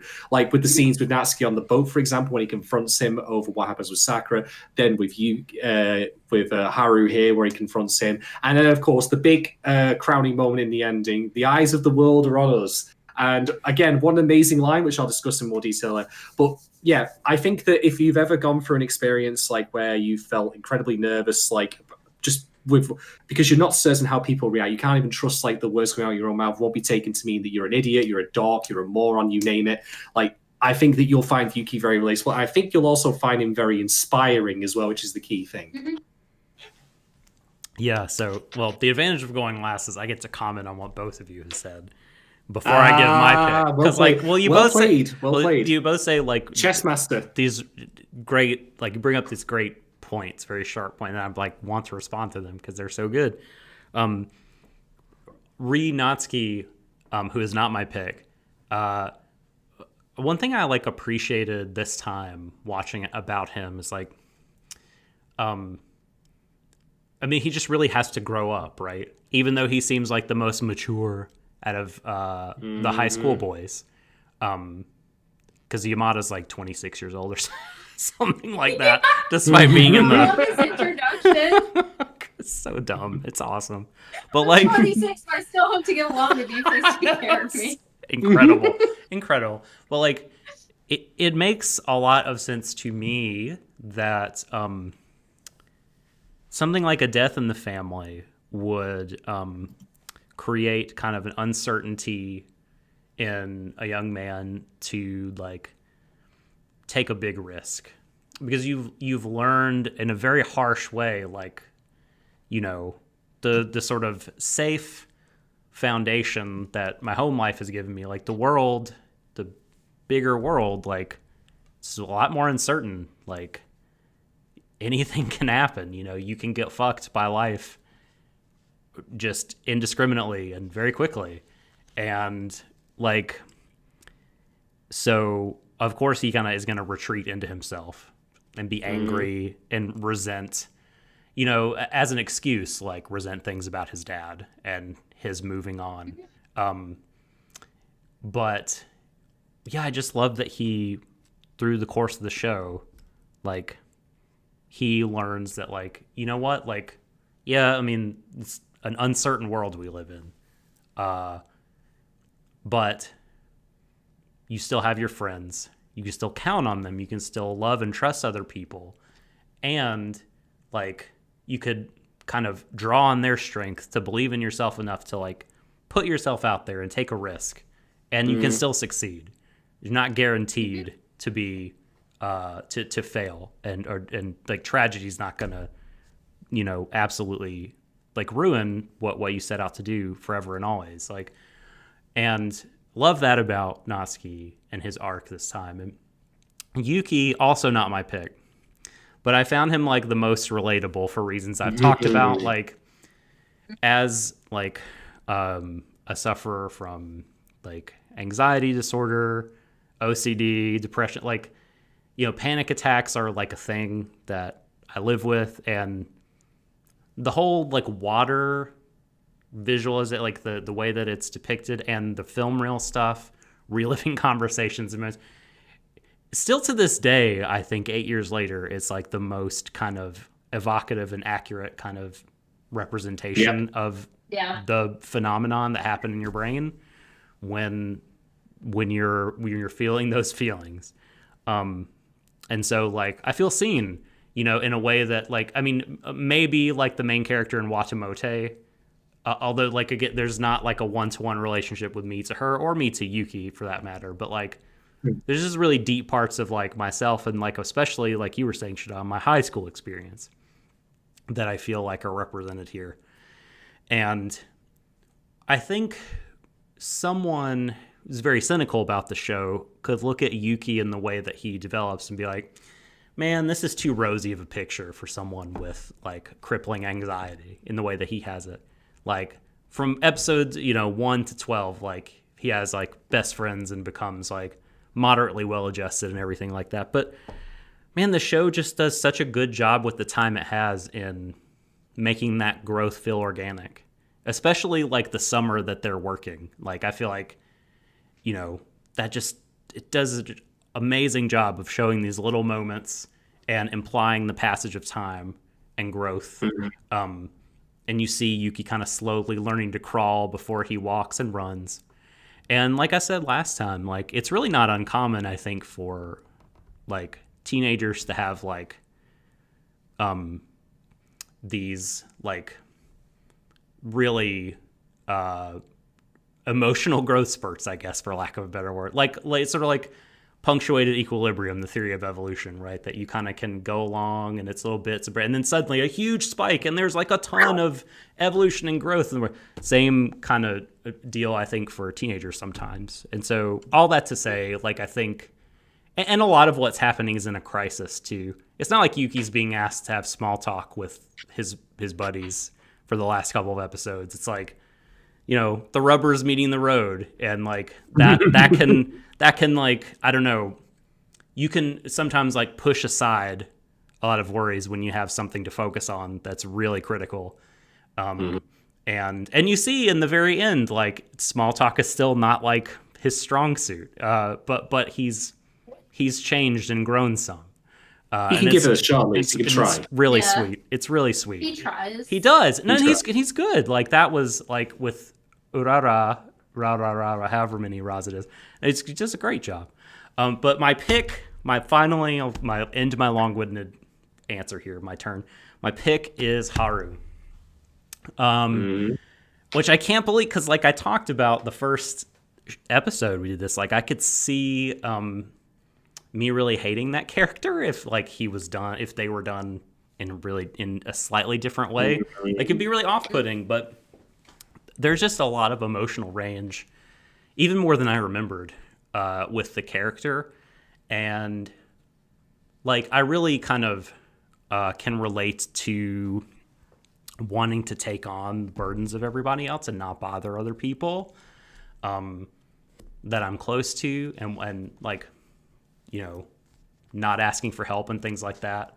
And just sort of seeing like that representation of like, hey man, there's people in your life, like they want to help you too. Like they love you also. And just because you stop like pouring yourself out completely, like they're going to take up their slack too.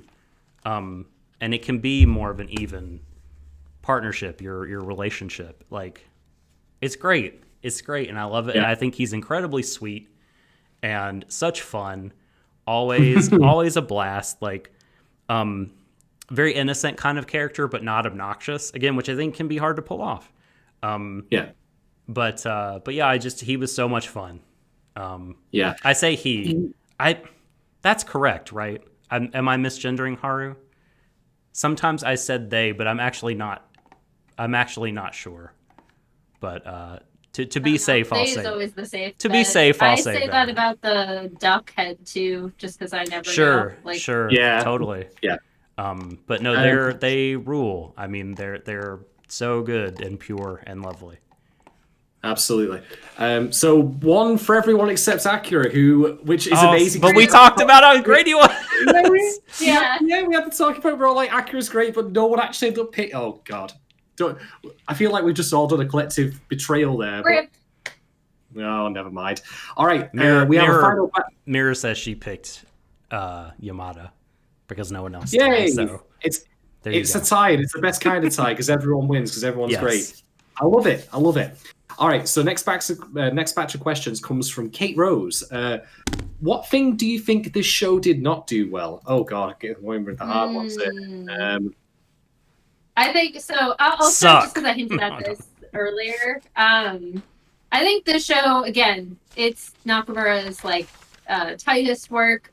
I think it actually makes like very few missteps, but I think almost the entirety of those missteps are around Akira and the duck organization and how I think it was handled about as like I guess close to as well as it could be, but there are a few tweaks that you could make early on to hint a little bit more at what the full purpose of their inclusion was. Because again, like I think when I'm talking about similarities to his other works, and more specifically Gatchaman Crowds, because I feel like it's the most overt representation of the kind of thing he's been trying to say for years and years and years. It's that the like oppressive nature of a bureaucracy and the expectations that Akira has and why he sets himself apart from everyone and the existence of Duck as an organization, I don't think is like as well plotted as it could have been. Mm-hmm. And I think the vast majority of missteps that the show makes are in struggling on how to integrate Akira into the show, where it's believable that suddenly he goes from looking on the outside in and having this really like palpable longing of I want to be where they are, but I can't because of these reasons, because I have this duty to this organization that I'm part of, that I like the whole thing with his boss being like, I'm counting on you, like that means a lot to him. You can tell it means a lot to him. Which is why in the end, when the boss doesn't shoot the missiles and is like, I did this because I believed in you, it makes that moment so much more amazing. Yeah. I couldn't believe that the boss turned around. Like they were like bad for so long, but they have a heart. They weren't also even bad. They're just like bureaucratic and following the rules and stuff.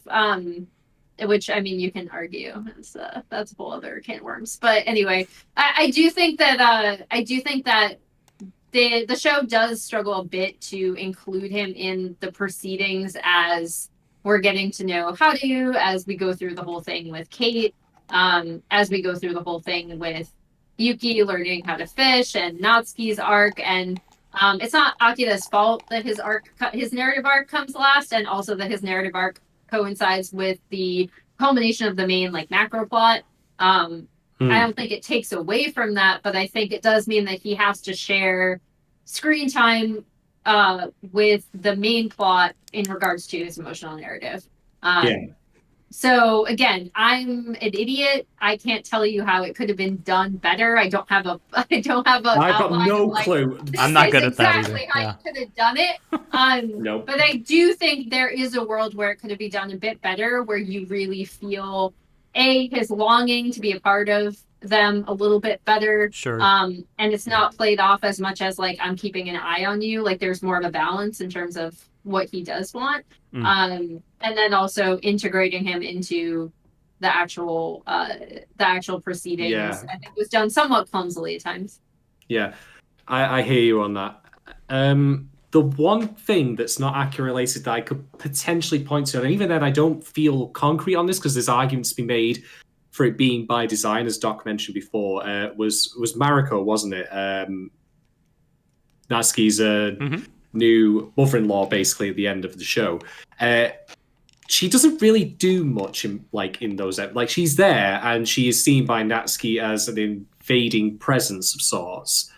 And one could argue that maybe the point is it doesn't matter who she is, it's his dad's decision, and that should be it. That's good enough for, that's good enough for him. I mean, my family's been in a similar situation as well, without going into too much detail, and it's against my dad's decision, fair. But I do think perhaps maybe an argument could be made for having more of her own, like, saying things, like how she feels about things. Like, I don't think unless I'm missing something, maybe I've forgotten here, I don't recall her ever mentioning, like, how she personally feels about Natsuki rejecting her. And no, I think, like, she is believably, I guess, not really wanting to step on his toes. And it feels like to paint with a very broad brush, like a very sort of Japanese thing where she's deferring to the dad and Natsuki and their feelings and them kind of working it out. But yeah, I feel like, she just doesn't want to step on people's toes, and she's just sort of a quiet presence, especially in like a kind of presence of safety in the life of the little sister as well, Sakura, I think it is. Sakura, yeah. Mm-hmm. Yeah, I'm really not sure how to feel on it. Because I think that you could make an argument that if she had some more to, not even necessarily to do, but to say, that could enhance Natsuki's arc instead. Because make no mistake, in terms of this script, like I've said before about the idea of how you create characters not necessarily to be for their own benefit, but rather to serve the narrative function of other characters. And I think that is certainly the case here with her. But I would argue that if she had had more to say or do, that could have still been to Natsuki's narrative's benefit. But I'm really unsold this. I don't know. Like, this is me kind of grasping at straws for things I think the show did bad, which is always a nice thing to say if you follow my meaning. But that's about it. Beyond the accurate stuff. So. Yeah. I have 3 points, and none of them are new. I've talked about them before, and they're all very minor. Nothing, like we mentioned, like hugely structural or anything like that, or nothing. No huge writing problems that I see that are overarching. First, I know Ayumi-chan, the captain, is like supposed to be a dumb jock, and I love him for being a dumb jock, but like he could learn Akira's name. And not refer to him as Endo all the time. I'd like that better. And I've mentioned the same faceity of the female characters. That's a bit like, I mean, it's not quite to the level of Mitsu Adachi and like Cross Game and Touch and stuff, but like it's pretty close if you look at, like, there are, Emily, like, I did not realize that Misaki and Erika were different characters, and I've seen the show before. Like, I forgot that they were not different characters. The classic Control-C, Control-V job, And like, copy if you and throw, paste, copy and paste. Sakura and Mariko in there's a lot of, very pretty, dark-haired Japanese women with very much the same face, just different hairstyles. So you could, improve in that aspect, I think. And then the last one, pretty similar to what we've been saying about Yamada. I think Coco could like have been done in a different way. Like, I think I would have liked to see more of her. Especially like the whole kind of ending. Like, I mean, don't get me wrong, she had really good moments. I'm not saying that she did not have anything to do or a point or like didn't kind of get to shine at certain times, but like, I think more could have been good also for her. Although like her kind of like when she's holding hands or reaching to hold hands and then holding hands with Haru before they dive off to their kind of failed first attempt at leading away their comrade. That was a really beautiful like moment between siblings, but then she just has to go away for like 3 episodes, and it sucks. But look, we're grasping, like Shadon said, we're really picking nits, I think, because this is largely a pretty excellent piece of work, this show. Yeah, and I think I can safely speak for all of us here that to answer Kate's particular question, whatever complaints we do have, they are very, very minor. Like, and I think, as you rightly pointed out, Emily, like the problem is that like when you make a criticism, oftentimes it might behoove you to say, is there a way in which I could envision, or we could envision it being done differently? And the answer from my personal perspective is, I ain't got a damn clue. I could not tell you in any way, shape, or form. Like, I could say, like, I'd like this thing, and then someone just goes, "Oh yeah, okay, Shaz, how would you do it?" And I go, so yeah, just something to point out there. All right, next question from Kate. If there could be an addition to this show, what would you want to add in, and in what format? For example, a movie, season 2, OVA, or even a manga or a game. And I've got an immediate answer for this. Natsuki Prince of Fishing. It's a JRPG, but all your random fights are fishing encounters. Done. Next question. No, okay, of course. Over to you, Sue. Haru getting his own first-person shooter. Pretty good with the water gun. Yeah. Can we have Haru doing his own version of Doom Eternal? Yeah, the way I anticipate the glory kills greatly, or I guess glory waterings, the glory nurturings of people. the most wholesome first-person shooter. The horror thing could be kind of fun, but I don't know, like it's kind of a complete story. So I mean, as much as like, God, I love these people, I want to see more of them. It's hard to, well, just like, this is like the previous question, right? Where it's like, it's really hard to think how you could do this differently. It's hard to like imagine like what the next chapter for them would be. And they've all kind of, not all, but many of them kind of gone off in their own directions. Yeah. So, well, to follow your point there. Sorry, go on, Emily.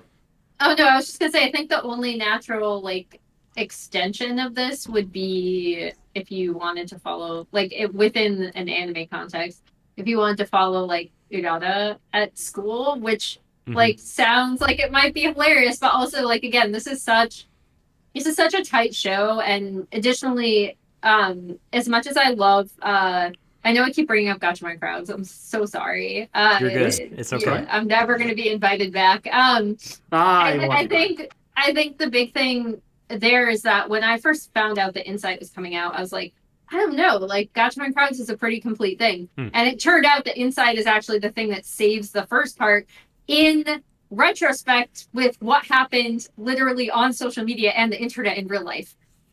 Because that is what the show was commenting on in a huge way. And people even say that it predicted the results of the 2016 election. You can argue that like till the cows come home in the US. But it has a lot of very important things to say about the internet, social media, the way people use it, et cetera, et cetera. And it course corrects a lot of the assumptions that the first part of the show makes because of it has the fatal flaw of believing the best in other people. And Tsuritama doesn't have that. And I don't think that Nakamura, again, is someone who makes something without having a very specific thing to say. Whether he succeeds in saying it is something you can argue. But in terms of adding to Tsuritama, if he had something to comment on, I think it would have happened already. Yeah. To follow both your points there, my serious answer would be nothing. Because I think I've said this before about many different kinds of shows where they have that kind of endless ending, and indeed ended in such a way, like, I mean, again, we'll get to the ending, we'll get to it, I promise we'll get there. But like every character has moved on to a new place in their life, and you can envision where they might go next, but I think that the beauty of it is that it's never made concrete.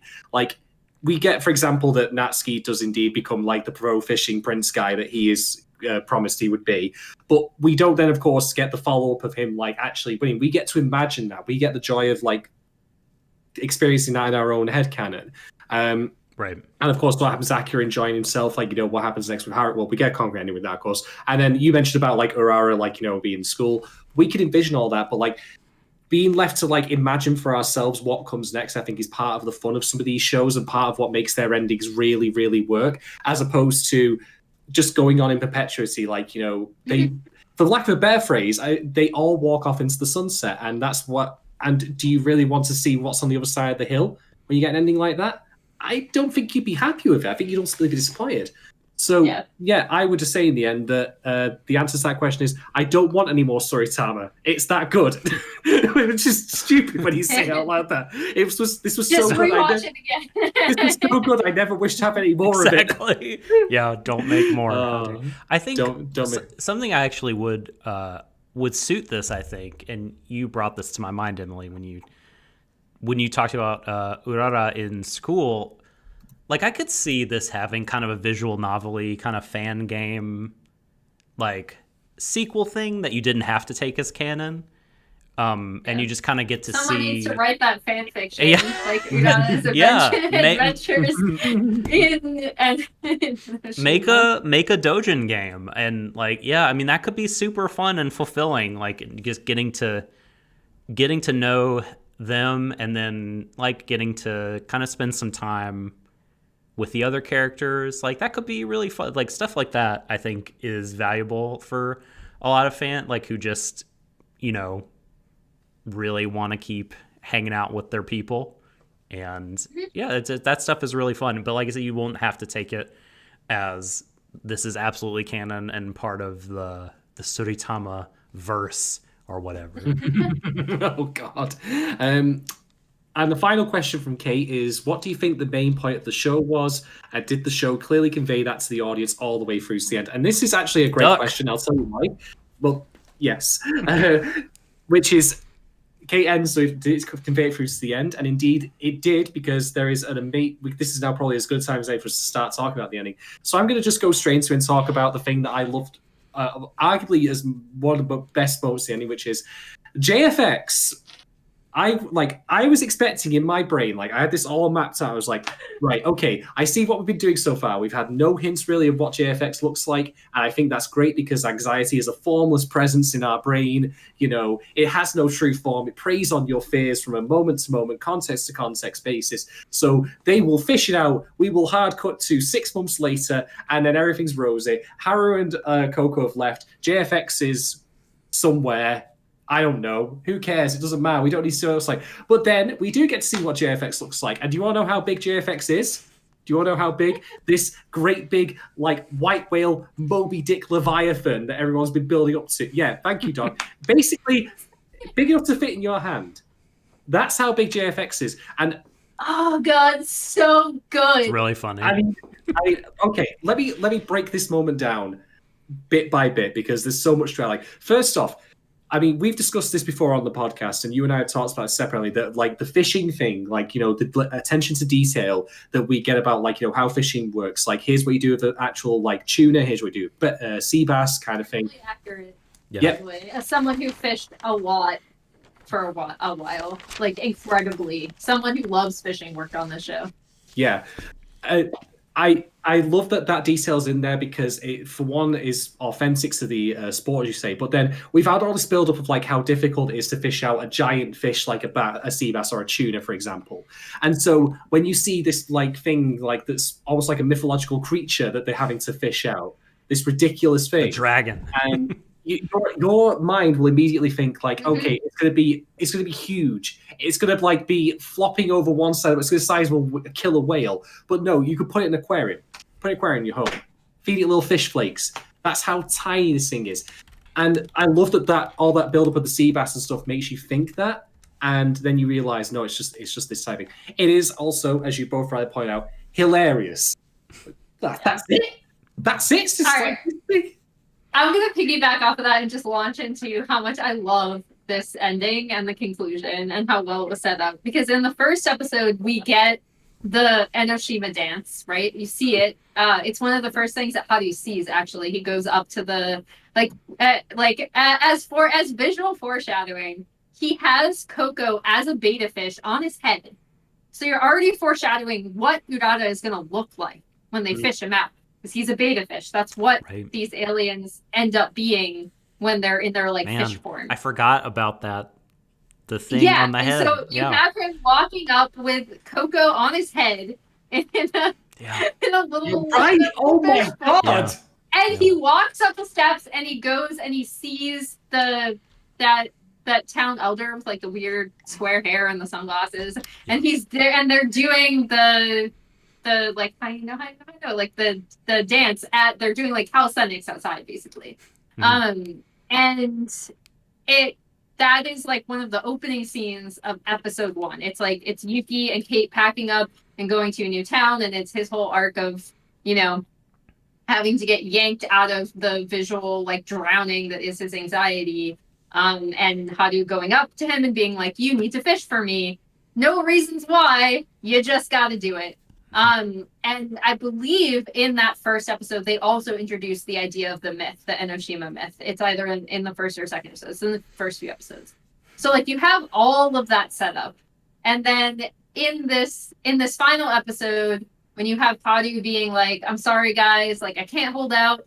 And Yuki's just like, "No, wait, like I've got this." Like the missing piece, Haru, is that there were 2 goddesses, so what was the other one doing? And when it turns out that Haru has to be the lure, it's just like amazing. Like it's just like so amazing, and everything they've set up, like all of the casting basics they went through, to the deep sea fishing that he learned while he was on that boat, to using Ayumi's boat, to Akira being the only one who can drive it, to even like I wrote this down because I just watched this again, but like at the point where it looks like him and Haru are working in tandem, and it looks like they get up over the first boat, but then the like antenna part of the duck boat swings out, and so it looks like Haru's gonna hit it, and Natsuki is just like, "Oh god, like this isn't gonna work." And Yuki like jerks his rod to the side, and there's a moment that they actually take a moment where Natsuki like just looks at him and he's just like, "Whoa, like you're so cool." Yes, yes, that's right. No, we are not. The student has become the teacher. Yeah, this show never forgets what it's about in those like tiny moments with their interpersonal relationships. The fact that they take time in like the end of the world just to be like, "Oh, it's again." Like it's like so good. I know, it's so good. That shot, by the way, that cast was the cast of legend. Like, oh, there's a giant military boat coming away. No, don't care about that. Game around that. And then, I was just to say the fact that it has to be the bracelet, the fact that the music, like the whole that like main motif, the main musical motif, like you know when that kicks in, that they're going to succeed, but then it becomes really discordant with clashing with the Enoshima chant. It's just like insanely good. Like everything about that is just insanely good. And then the punchline is that they fish out the alien, and it's just a beta fish, exactly like Coco was in the beginning of just tiny thing. The final thing I want to mention about that, though, which to me it's absolutely genius, because it's so true to life and how we deal with anxiety. Like I mentioned before, like this show uses the whole buffalo when it comes to the ocean, fishing and all that as metaphors for anxiety. Like the ocean's a big scary place. It's unknown both in terms of distance and in depth. It's dark and spooky. You don't know what's in there. The idea of like using fishing as a means of controlling your anxiety.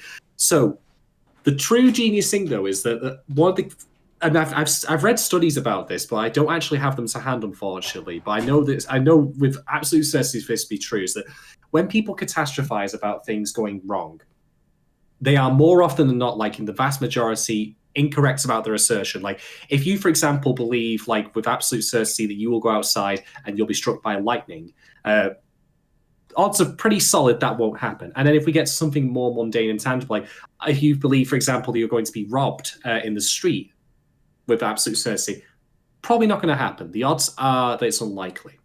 So yeah, generally when we catastrophize, we massively overestimate the chances of something terrible happening. And that's in anxiety, like, that means that, hey, I'm worried, for example, oh, this person will never speak to me again. I've really offended them. No. I mean, I had that this week. I thought I'd really screwed something up at work, and it almost kept me awake yesterday. And it turned out, lo and behold, not to be true. Today, smooth as butter. Everything works out just fine, which is, hey, personal, I'll take that. But this is why I love the fact that this fish is tiny, because this is the thing that you've seen, like, swelling the seas, taking over all of these boats. Giant ball that pierces the clouds. Yeah. Yes, it's enormous. It's imposing, and in the end, it's nothing. It's something you hold in your hand. It's such a wonderful capstone to all of this metaphor for anxiety that the entire show was woven together. That it just goes to again show that in the end, it really wasn't anything too much to be worried about. It still needs to be dealt with. It doesn't say that you could just ignore it, it goes away. But in the end, and arguably the whole lesson is that ignoring it makes it worse. True. Quite right. We're just gonna let him do what he wants. It's fine. But yeah, I thought that's why in the end, like, I thought, okay, I thought JFX was just gonna be, something we'll never see. But then they went one better and they showed who JFX was, and they showed that, yeah, like, so much that we are anxious about, it truly is nothing to be frightened about. Not in the end, really. Not once it's been dealt with. It's not so bad. Oh no, finish. Sorry. I was going to say, which I'll follow up when we get to talking about the post credits. But yes, please go on, Emily. Oh no, I was just gonna say. So for me, I realized in my entire thing about how much I love the ending, I didn't actually talk about what I think the show is about. And for me, there's the whole like metaphor for anxiety that I think is really bookended well, as you said. For me personally, it is still, and I think just because I see this narrative motif in every single one of his works. I think there's a lot to be said about making assumptions based on what someone looks like, or like, who you like think they are, and then the end result and how you deal with your initial reaction and how you deal with communicating with that person. And I think that is dealt with really, really well through all of the visual and like oral bookending that the show does. So yeah, I just wanted to add that on because I realized I never said what I actually thought the show was about or why it was successful. I just ranted about how awesome the ending was. Yeah, I know it, and we still not touched on it either. But Doc, do you have anything else to add to Kate's question? So, what do I think the show's about? Do you think it was conveyed as well all the way through to the end? Well, I definitely do. I mean, like I said earlier, I think the show, despite expanding in scope, like retains kind of what it has been about, even when it was a more intimate story. And it just integrates all these kind of different things together so well that y'all have talked about already. I guess,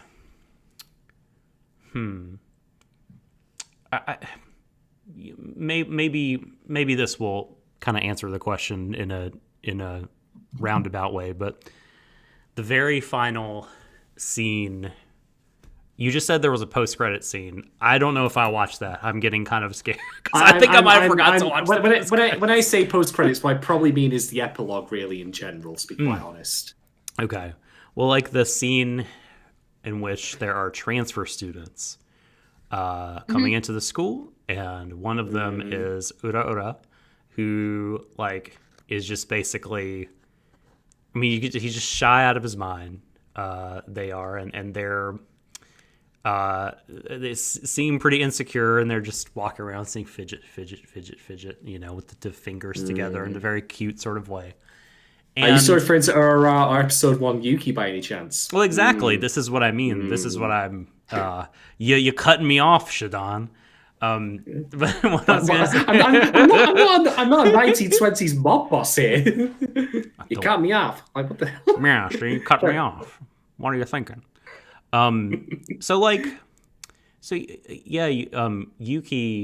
Yuki sees this person who is kind of alone, seems nervous, a bit isolated, And, like you were saying, like that's where he was before. And because like people reached out to him, Haru really reached out to him and like gave him this incredible gift of like really healthy like male friendship. He then gives that gift, or we see him start to, right, with Ura, and it's like there's nothing preventing any one of us from like doing that. And that's so just, I don't know, like how much better would the world be, right, if we just kind of adopted this. And it's difficult, right, because and the show I think is not saying it's easy, because we see everything Yuki has to go through to come to the place in which he's capable to reach out to someone else that he doesn't know and invite them into his life. But it's just kind of amazing, and like how important that could be for someone. I mean, like it changed the course of Yuki's life. That Haru said, "Hey, we're fishing, buddy. Squirt, squirt." And then like everything, it just, he met so many amazing people. He grew so much, and like I don't know, like just friendship and how important it can be, and how like just reaching out to other people who seem like new or shy, or they don't have that, like just how like lofty and important it could be, but also how fun it could be, really fun, and like it could just lead to these like awesome, like super cool memories that you have. You can learn how to fish. For example. Yes, exactly. Exactly. That is Exhibit A, right? One thing I'll add to your point there, Dodoc, is that I think it's also kind of great that it's Urarada specifically who comes back, because he is he's the overall threat, I suppose. I don't think he's I don't think he's like evil. Again, evil's terrible terms to use, but you know what I mean, basically. I don't think he's outright malicious. I think he's just child more than anything like the rest of them are. But point being, him coming back into Yuki's life as the transfer student, beyond everything that you've just said there, which is all entirely accurate, I love that in some way, like this idea of Yuki inviting the existential threat back into his life, because in theory, Uraru could very also do the same thing. He invites a little bit of anxiety into his life, because the show again goes to show us that getting rid of anxiety entirely, getting rid of uncertainty, is not a good thing. It's not good when Duck does it through outright bureaucracy. It's not good when JFX does it by just making everyone not have to think at all and living thoughtless, happy, calm lives. Living with our anxiety and our uncertainty allows us to do what the show presents to us as have the best moments of our life, like the summer working thing, Yuki getting his very first job, massive leap, but he has memories that he can take forward from that now. He has lifelong friendships, and that's because of the fact that uncertainty and anxiety existed, that he was able to do that. And so even at the very end, it brings that point back to roost and says, your anxiety can be a problem, but you can manage it, but you also can benefit greatly from it by allowing your anxiety, like uncertainties to come in, and then allowing you to child, oh my God, this gentleman wants me to start a podcast with him. Like, what the heck? Like, this is a big deal. Am I ready for this? And I was like, I'll give it a try, and look at where I am now. Yeah. Crazy, isn't it? It's crazy. Fuck, though. I just thought about, like, while you were talking, the summer on the boat, Yuki has to learn to crawl and walk on the fucking boat, and that's just another like encapsulation of kind of the growing he's doing, in his heart and mind and emotionally. God, this show. And also, boats actually do go, like, they're designed to pitch, depending on what kind of boat you are. Just, again, as someone who's, like, actually super into fishing and, like, learned how to sail and shit, like, it's a very good visual representation of, like, literally being off-kilter, because there'll be a boat that'll be like this, and it's by design. Supposed to be like this, where the water's here. Right. And you're not gonna, like, the boat is not going to capsize, but definitely feels like it's going to. And you have to learn how to, like, deal with that. Gotta get used to it.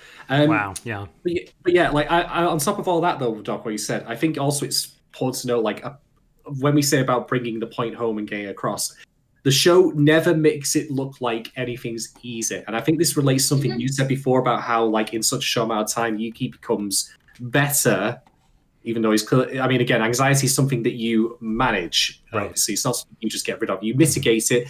You etc. etc. But I think that with everything, like when we mentioned before about how he's casting the hook into the bucket, and then all the stuff that he learns in the summer vacation, like the show, even if it is having to compress time a little bit, never compresses the actual effort that is required for learning, for even just from in terms of like how to learn how to fish or how to do the boat, and then also of course how to overcome and manage and control your anxiety. It never presents it as easy, which is definitely to its benefit. Yeah, that's huge. That's because that could really sour the show. I mean, if they got that wrong. It's a linchpin of making it work, and it does it really, really well. Right, that brings us to the end of our Patreon. 2 hours later. Yeah, 2 hours later, but it's been good. It's been good. So thank you very much to everyone who's chips in there. Thank you for all the contributions. I also want to give a very special shout out to the person that this particular stream of podcasts on Tsuritama is dedicated to. I want to give a shout out to Mirror on the Wall, who I know is in chat today. These podcasts are for you. I won't go into any much more detail, not other to say that we're thinking of you. I hope you've enjoyed these. I hope you've got some smiles and some thoughts out of them. So thank you very much, Mirror. Kudos to you. Okay, I think we'll wrap up and get some other talking points out of the way, because I do have some other stuff that I want to say that I've kind of danced around a little bit. So I'll go first. I want to mention the horror stuff. Episode 9, like, I think all of us here present can agree that this show is very colourful, it's very vibrant, it's very chill. I would love to visit some place like Enoshima, for example. Like, every time I see shows or like films like this, like that have locations like these, I just think something like, I really want to go there. But you always feel a sense Anime knows that. Yeah, markets the tours. Yeah, it's by design. Damn it! I've been baited, and they're gonna reel me in. Hey, yeah. Hey, Good. sorry, I had to say that. But without changing, this is, I think, part of why the horror works so well, because there's no change in like the colors of the show or anything like that, really. Beyond, of course, just there's a storm, it's great, but that's fine. It's not like otherwise the show starts suddenly changing to a different art style thing. But like on episode 9 onwards, when you start to get the full idea of what JFX is doing, all of a sudden that like vibrant environment actually sort of works against, in a sense, like it accentuates the horror. Like, this is how quickly on a dime these otherwise really lovely places can suddenly, like, horrific things can happen to them. It's very dissonant in a kind of way, if you follow what I mean. And then I love that they had that scene with Natsuki's father where the duck agents are explaining all the various ways that you cannot use water, because they've just any touch of water, like you'll get possessed. We saw that in the start of the episode. Don't use the bidet. Yeah, and I have to say, like, when I watched that episode, I was on my lunch break at work, and as I was walking back to my office desk upstairs, I was like, I've got my bathroom, there's my sink, there's my toilet, there's my shower. I can't drink water from the tap. I can't wash my clothes. I can't, all the like, it's just something that you take for granted. And again, I think that's also part of why the horror element really works when you think about it, because it's just like, this is something that no one ever thinks about, really, for the most part. And then all of a sudden, on a dime, oh no, I can't use this anymore. Otherwise, horrible stuff happens. It's petrifying. And then also, like, beyond just the silliness in their outfits, so like Duck being the faceless government that come in and rule the town. We've got outright, like, people like either being told to flee by Haru, it's all very, like, tame, I suppose you could call it, because obviously he's not using a real gun or anything like that. But the visual that, like, symbolizes what this otherwise could have been are there. And it's shockingly effective, and also organically brought about in a way that I didn't feel jarring. Like, you'd think that everything I'm describing to you, like, where, this show about, like, some kids, like, working out their issues together through the power of fishing, can also do these things. But it does, and it never to once felt to me like, power of this is weird. This is weird and strange. I don't get it. No, the horror elements, like, again, work really well, and they never felt out of place, which I think is a spectacular achievement for this show, because it could have felt so easy to just maybe go, what? This ain't the show I wanted to watch. But it never stopped being the show I wanted to watch, despite that. Anime horror, secretly good. I think it does. Again, I already said this before, but like I think it does a really good job splitting the difference, because if you make it too horrifying, then it becomes a lot less fun to watch, and the triumphant ending doesn't work as well. But if you make it too like cheery, it's like, okay, well, why are we even here? Why have the alien invasion for all of the states? So I think it does a good job, and I also think it's pretty important to look back at the fact that coming from Ayakashi and Mononoke, which are like more, I don't know how you just have either of you seen Mononoke? Oh yeah, it's like I love. It's like Mononoke. I guess it's episodic, like ghost busting kind of, but like with these kind of self-contained little mini narratives, and it still has a lot of the aspects of things that he talks about here, which is like making assumptions based on what something looks like or its initial actions, and difficulty communicating with it, and so I think the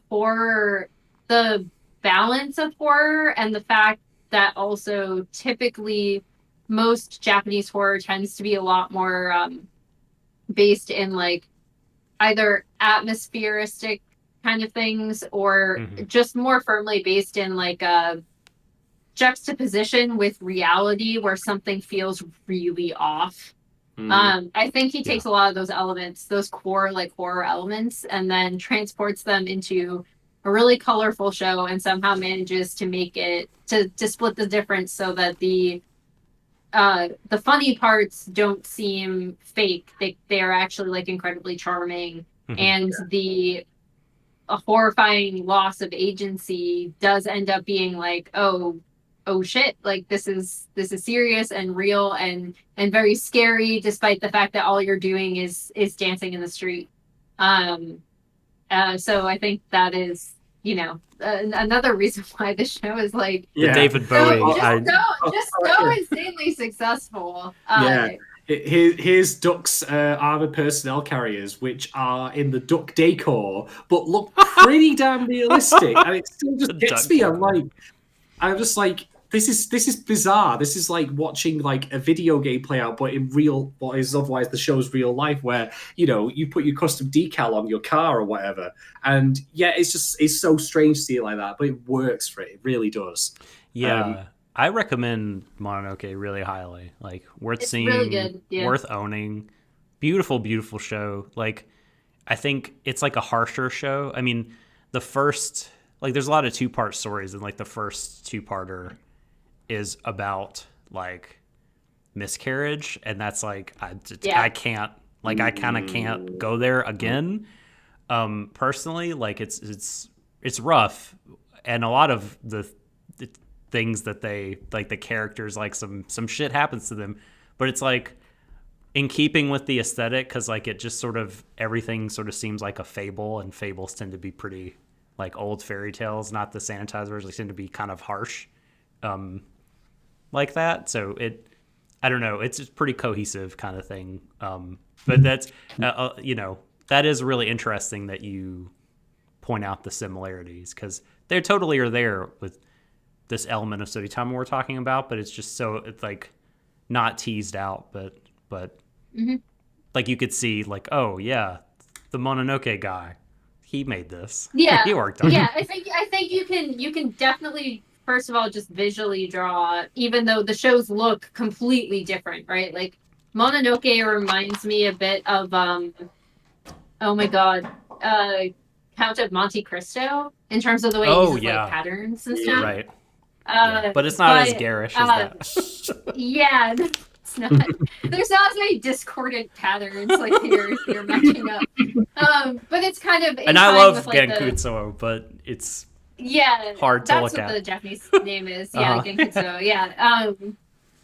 I think like it takes that kind of like paper cut aspect as well visually and transports it into a show so you can see the narrative and visual through line of this is someone who's very comfortable dealing with horror in a way that is very down to earth and very relatable, but then also the way that Tsuritama is set up, it is like a fable, you know, it is bookended very well. It is A fish story, one might ultimately say. in service, yeah, like actually a fish story. Yeah.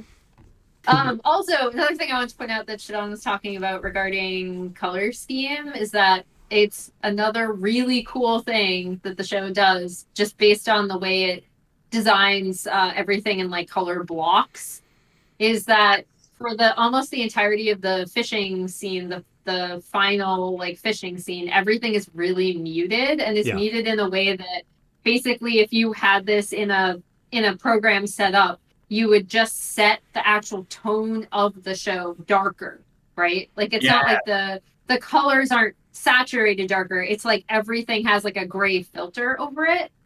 And when the bait ball goes up through the sky and then like crashes back down, it cuts to every single one of the characters, and all the show does is as the fish are just like falling around them, it slowly turns up the color saturation on every single one as they're realizing that they did it, and it's just so good. Like it's like this is someone who really knows like color theory and how to visually represent things, which we've talked about for the entirety of the show. But again, like I love when you can draw through lines from previous works to like throughout directors like every single work that they've done. Yeah. And I think you can do that with Tsuritama really, really easily. And then I think you can also draw another line from Tsuritama further to Gatchaman Crowds, which is another show that's like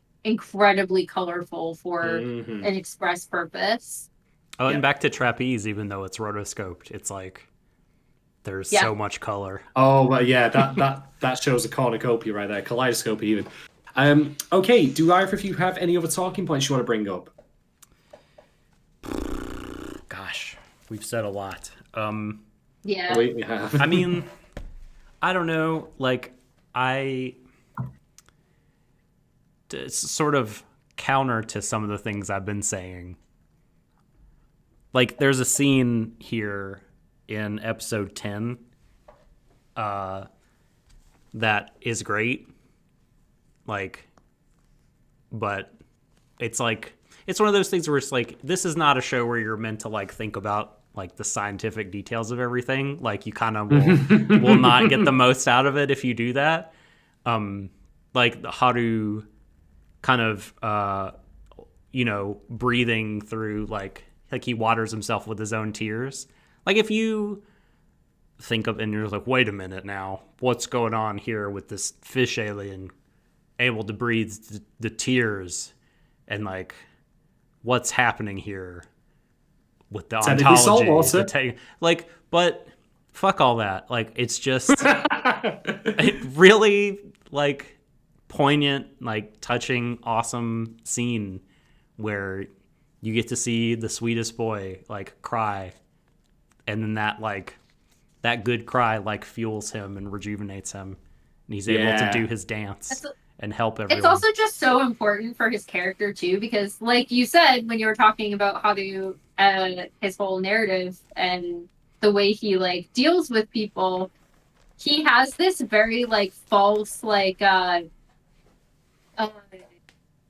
gonna be happy all the time, like I'm gonna be the mood maker of the group, right? Like I'm gonna be the one that everyone looks at me and I'll be your like cheery person because that's my role and that's how I interact with people. And he feels responsible for that, right? If people are sad, like that's not right, and I can do something about that by making you do a dance or making, being really stupid and like pretending to throw a fishing line across the classroom and like reeling you in. And I think he starts off at the beginning not understanding two things. One being that forcing people to be happy all the time is not right and takes away their agency. And two, that feeling things other than outward happiness is not a bad thing, and that he does feel things other than happy, and he doesn't have to be the mood maker of the group the entire time. Yeah, it's exhausting. And in that moment, he learns that, right? Like, he learns that feeling something other than this kind of forced, I'm smiling all the time, I'm super happy, I'm going to cheer you up, I'm going to cheer you up. He draws strength from that. It's a very beautiful moment. Yeah. And maybe this is very much a me thing here, but like, he's sort of like, you could assume going into the show, getting a cursory glance at all the characters, like, he's like the simplest one. And, you know, he's the most childlike. So his lessons to learn will be the most elementary. They're like the hardest, man. That shit is hard to you know, not want to, like, I don't know, like, how do I say, like, I mean, to, like, fully trust people, yes, but also to, like, not to feel like you're responsible for other people's happiness. It feels like a reflex. I would say it feels almost like a reflex sometimes, like where you feel compelled to act. Yeah. One other thing I'll add in, just to complement what you've been saying there, is you were talks before, Emily, about the idea of toxic masculinity, and I think there's something inherently wraps up in that term where you think to yourself that it's only people who are not like Harry, like, you know, like proper manly men, like, I feel like. But I think that it's also good to show that toxic, like, through him, like, that affects everyone. You know, it happens to everyone. It doesn't matter, like, you know, how you present yourself, what your personality is. Like, we can all fall prey to those same kind of things. Yeah, it is a phenomenal. It's a phenomenal moment amongst many phenomenal moments. Basically, this show is just stellar. It's just stellar. Do we have anything else we want to bring up? I've got nothing else I want to add at the moment. Yamada fucking owns. Let's see. Did we talk about that? that? Well, yoga. I just have in my notes, I have the, like, Natsuki being impressed, followed by, like, several exclamation points. Yeah. I don't know. Now that I'm rethinking it, because I said I'd, like, set aside the ending, that moment where he just takes the time to look in awe of Yuki at how confident he's become is just insanely good. Yeah, absolutely.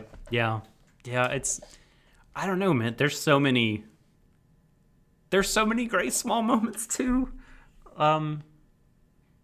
Like when Yuki, like, goes to sleep, but not really, you know, at the end where he's doing his big thinking.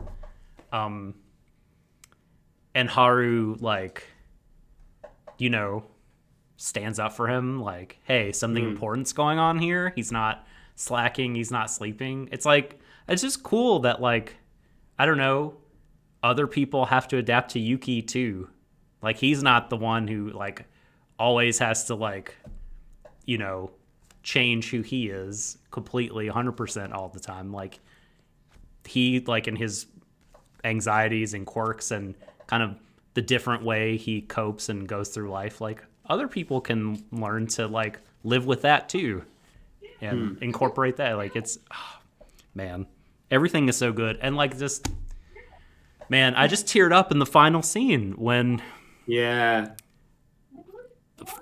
when Yuki is like, you know, hey, be my friend. Like, he's just, the boy's come so far. Like, he's come so far, and it's so, and he's putting himself out there. Anyone who watches the show to not cry through, like, half of the final episode. Oh god, I was emotional as well. I just rewatched it before this, and I was, like, crying. I was like, oh, I hope I don't cry on the show. Oh god, trying to keep it together. Trying to. Yeah. Really. All right. Well, I think we've all said a ton on the show. So we'll move on to wrapping up now. Okay. So what we normally do, we'll obviously rate this batch of episodes, but I think we'll just skip straight to rating the entire show because why the heck not? So I'm going to pass this over to Emily firstly. Emily, out of 5, I didn't think of a good one for this. Shadon, do you want to go Do you want first? a fish pun? There's always good fish puns. No, that's what I was trying trying to think. I'm like, oh, I need to come up with something appropriately fishy. Well, for me, like I look back on the show and I think like when I was first introduced to it, I was told by many people that it was really, really good, and I obviously don't immediately disbelieve people who tell me that. Like the people, I am blessed with many, many good friends amongst anime circles whose opinions I respect. But I always just think to myself, like, is it just because I'm too cynical that maybe it won't live up to the hype? No, in this case, it absolutely did. This show is a phenomenal piece of work. It is one of those shows that I reckon if I were so inclined, if I ever were in the position to do so, I would use to teach people. This is how you write a 12-episode show. Because as Emily and as Doc and I have said, it is tightly written. It is masterfully crafted. It uses every single element of its world building, of its fiction. Even the fishing thing is not simply just there because it's a passion of the author, but also serves to reinforce and mesh with how we deal with anxiety. It's metaphor for it, the idea of reeling it in, holding the line in place, all this sort of stuff I've discussed before. The characters are great, the comedy is spot on. It's a visually striking show. There's so much to like about it. It's unique. I can't say enough good things about it. It's probably one of the best things I've seen all year, unequivocally. Very few things I've seen this year are better than it, and that's only because they are exquisite shows in their own right. Like the only things I can think of, like for example, are Utena, and that's Utena. So, yeah, what else do I want to say to that? So, with all that said, I am in the end going to give this show in its entirety. I can't do a fish pun. I've already used my Soul Survivor one, and I think if I use any more, I'm going to be arrested by people in squeaky astronaut suits. Right. He's going to show up at your door. Pun police, they're just going to turn up and just take me away. But in the end, I'm going to give Tsuritama the full fat 5 out of 5, and I've just completely forgotten my pun for it. Doesn't matter, don't care. 5 out of 5. I'm bad at this. 5 out of 5 whitebait curries. There you go. There you go. Oh, I can go for some whitebait curry. There's a place near here that does really good whitefish salad, and now I'm nice.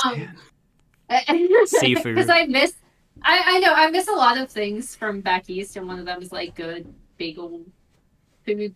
And I actually found a bagel place. Anyway, totally unrelated. I'm also gonna give this a 5 out of 5. I could not think of an appropriate pun. I just think it is as much as I started off this podcast by saying that I just love Nakamura and everything he has to say, and even C, which didn't like and is pretty thoroughly mediocre, is something that's interesting to watch in the context of him evolving as a director. This is the show that I would hands down recommend to people over his other shows, because of that idea that it hits on both levels. It hits on a macro level, and it hits on a micro level where it really, really makes you care about the 100%. Characters. And as much as for me personally, I will always like Gachame Crowds more, I also wouldn't recommend it because it has a lot of really obvious flaws, despite the fact that of what it's commenting on and all this other stuff. So that's one thing that I would point out, is that this is a very easy entry point into everything that this director has done. I think he's a director that more people should be looking out for. I think it's sad that he hasn't had any projects since Insight, which was 2015, and I don't know if that's by choice or whether it's just because, again, he typically hasn't done anything without something really specific to say. So maybe he just hasn't thought of exactly how he wants to say whatever he wants to say next. Was it 15? Oh, it feels like it was so much longer. Yeah. Okay, it just feels like so much longer ago than that. But that's probably a product of other things. The internet has continued to evolve past that, as have other things, which make... I'm really curious as to how Insight holds up. I've been pleasantly surprised the first 2 episodes of Gachame Crowds have held up better than I thought.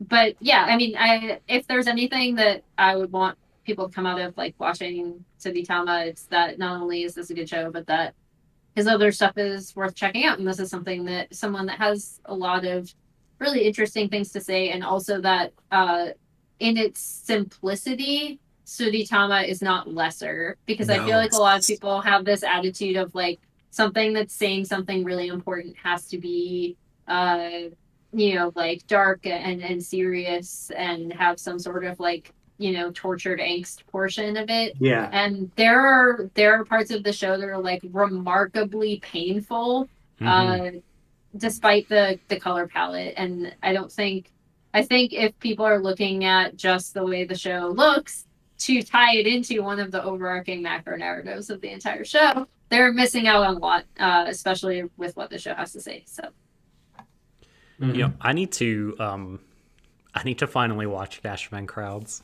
I've never seen it. Oh God, please watch it and then tell me how you like it. And or if you have time, Sean and I have been watching it together because I've been forcing him to watch it, so you can jump in our watch. Okay, so like, yeah, I think it's the only Nakamura work I haven't like seen in its entirety. I watched the first few episodes of Crowds when it was first airing, but I fell off of it and then never came back to it for whatever reason.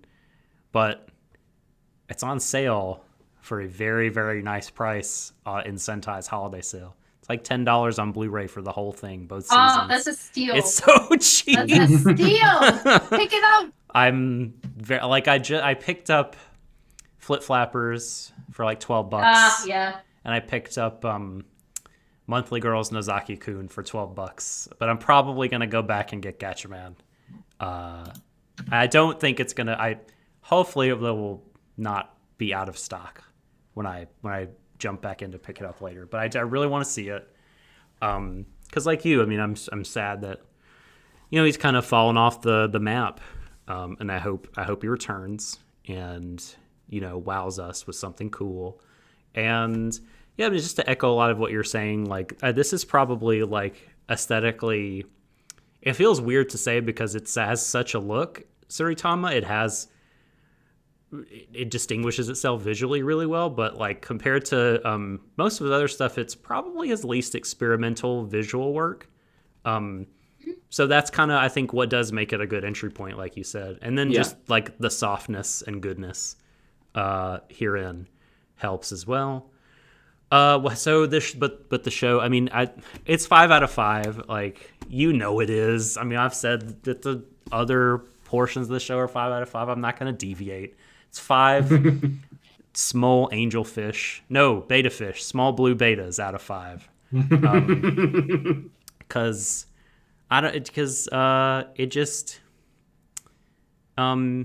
it's just incredibly well made, and I think it has things to say and ways of saying those things that I think, if they're not entirely unique to anime, like they're pretty unique.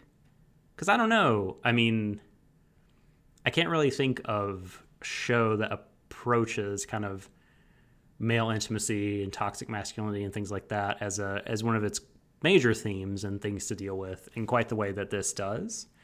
And it's just, I don't know, it's layered in such a masterful way, and things are connected, but not in a way that makes it feel artificial or too tight. Yeah. Or like a toy, it feels really organic.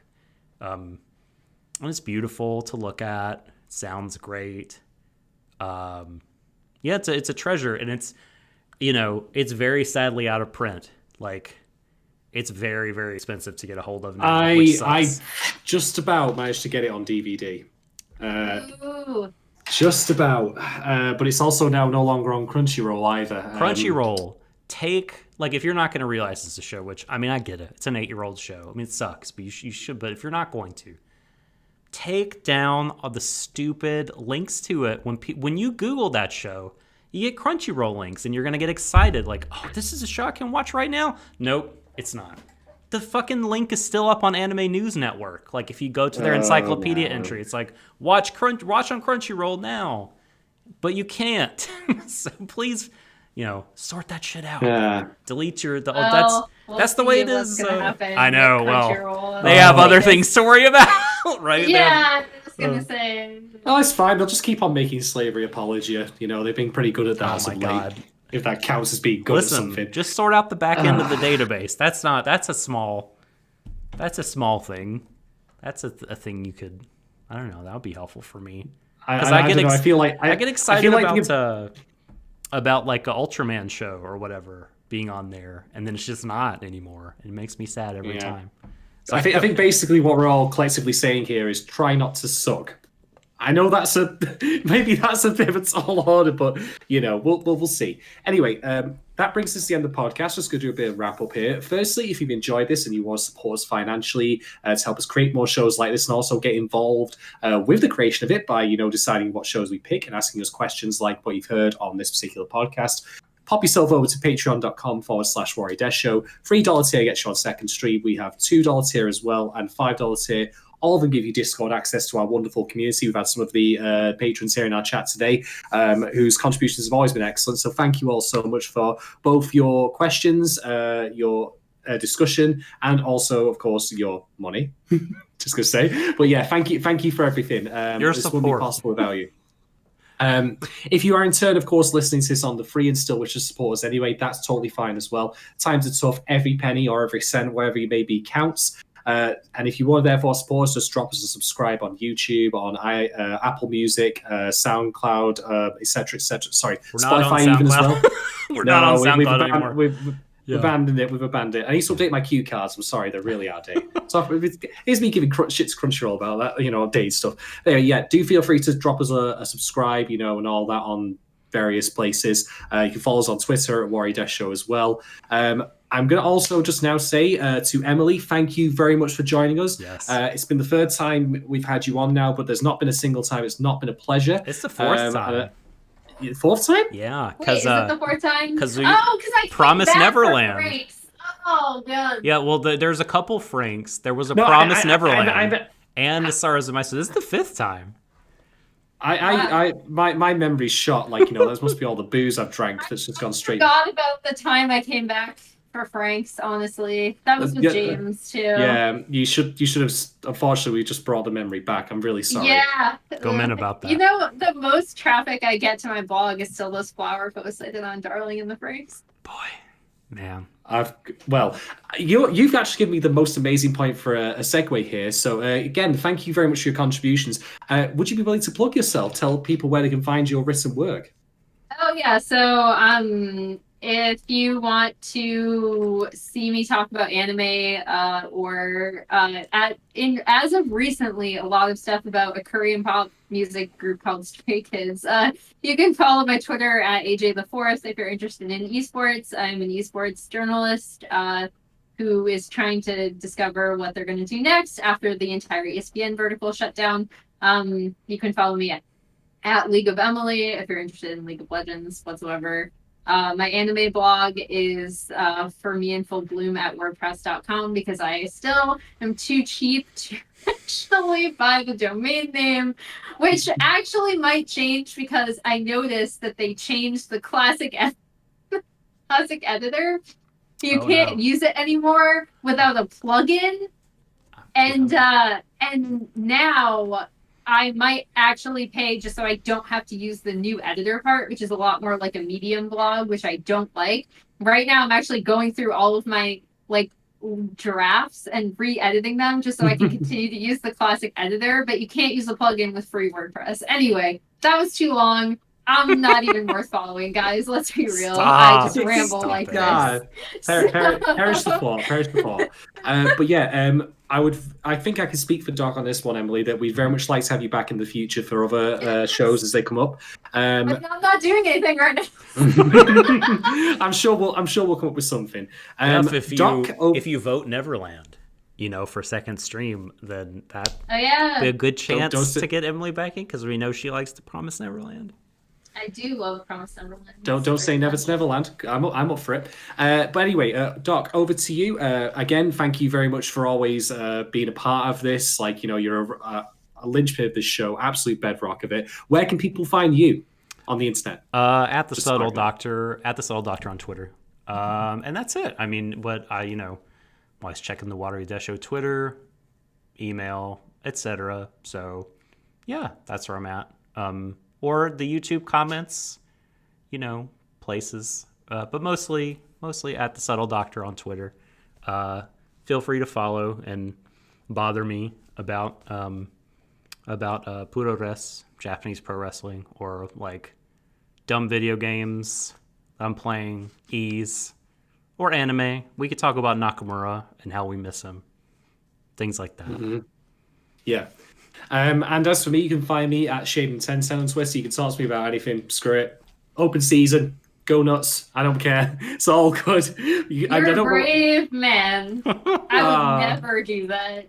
Oh, it's fine. Talk it's to fine. Shadan about Terminator 2. And oh boy, he will talk to you for a long time. Don't. I'll talk to you about Stray Kids, and you'll just be like, Emily, shut the fuck up. What's this K-pop thing? I don't know what K-pop is. I'm clearly out of touch of all the kids these days, or whatever you call it. The Stray Kids. Yes, good. God, that's right. That's probably as good. I've dipped. Please stop is actually the most amazing segue. Again, you've been supplying them because this is as good a time as any for us to stop. I've dipped my toes into the K-pop world, but I don't know Stray Kids yet. Are they? I like some of their music. I mean, I'm a fan. Okay, but I like their songs. Very good. I'm really bad about knowing the names of artists, so perhaps I've heard some of it. But I'm just like, I'm like, BTS and everyone knows BTS the fucking at this point. God, and now I can't even think of their name. Blackpink. I had to think about Blackpink. I was gonna say the two like they're like the two. BTS. I couldn't even remember the name. I had to go like, who's in my area? Oh, that's a Blackpink in your area. Yes, that's. Sorry. That was great. Yeah, the dad's into the hip music also. How do you do fellow kids? Right, totally. Oh Christ. All right, that'll take us to the end of the show. Thank you very much for listening. Stay safe, take care, stay healthy. If this is the last time you hear from us prior to the holiday season, obviously take whatever precautions you can. Look after yourself. We will, of course, be back with another second stream season in the new year. We're a brand new show. And I'm very much looking forward to doing that and also having you all here watching us, joining us for that. But until then, as we often say on this podcast, embrace you, everyone. It's the end of the universe. Good night. Bring back the brothers.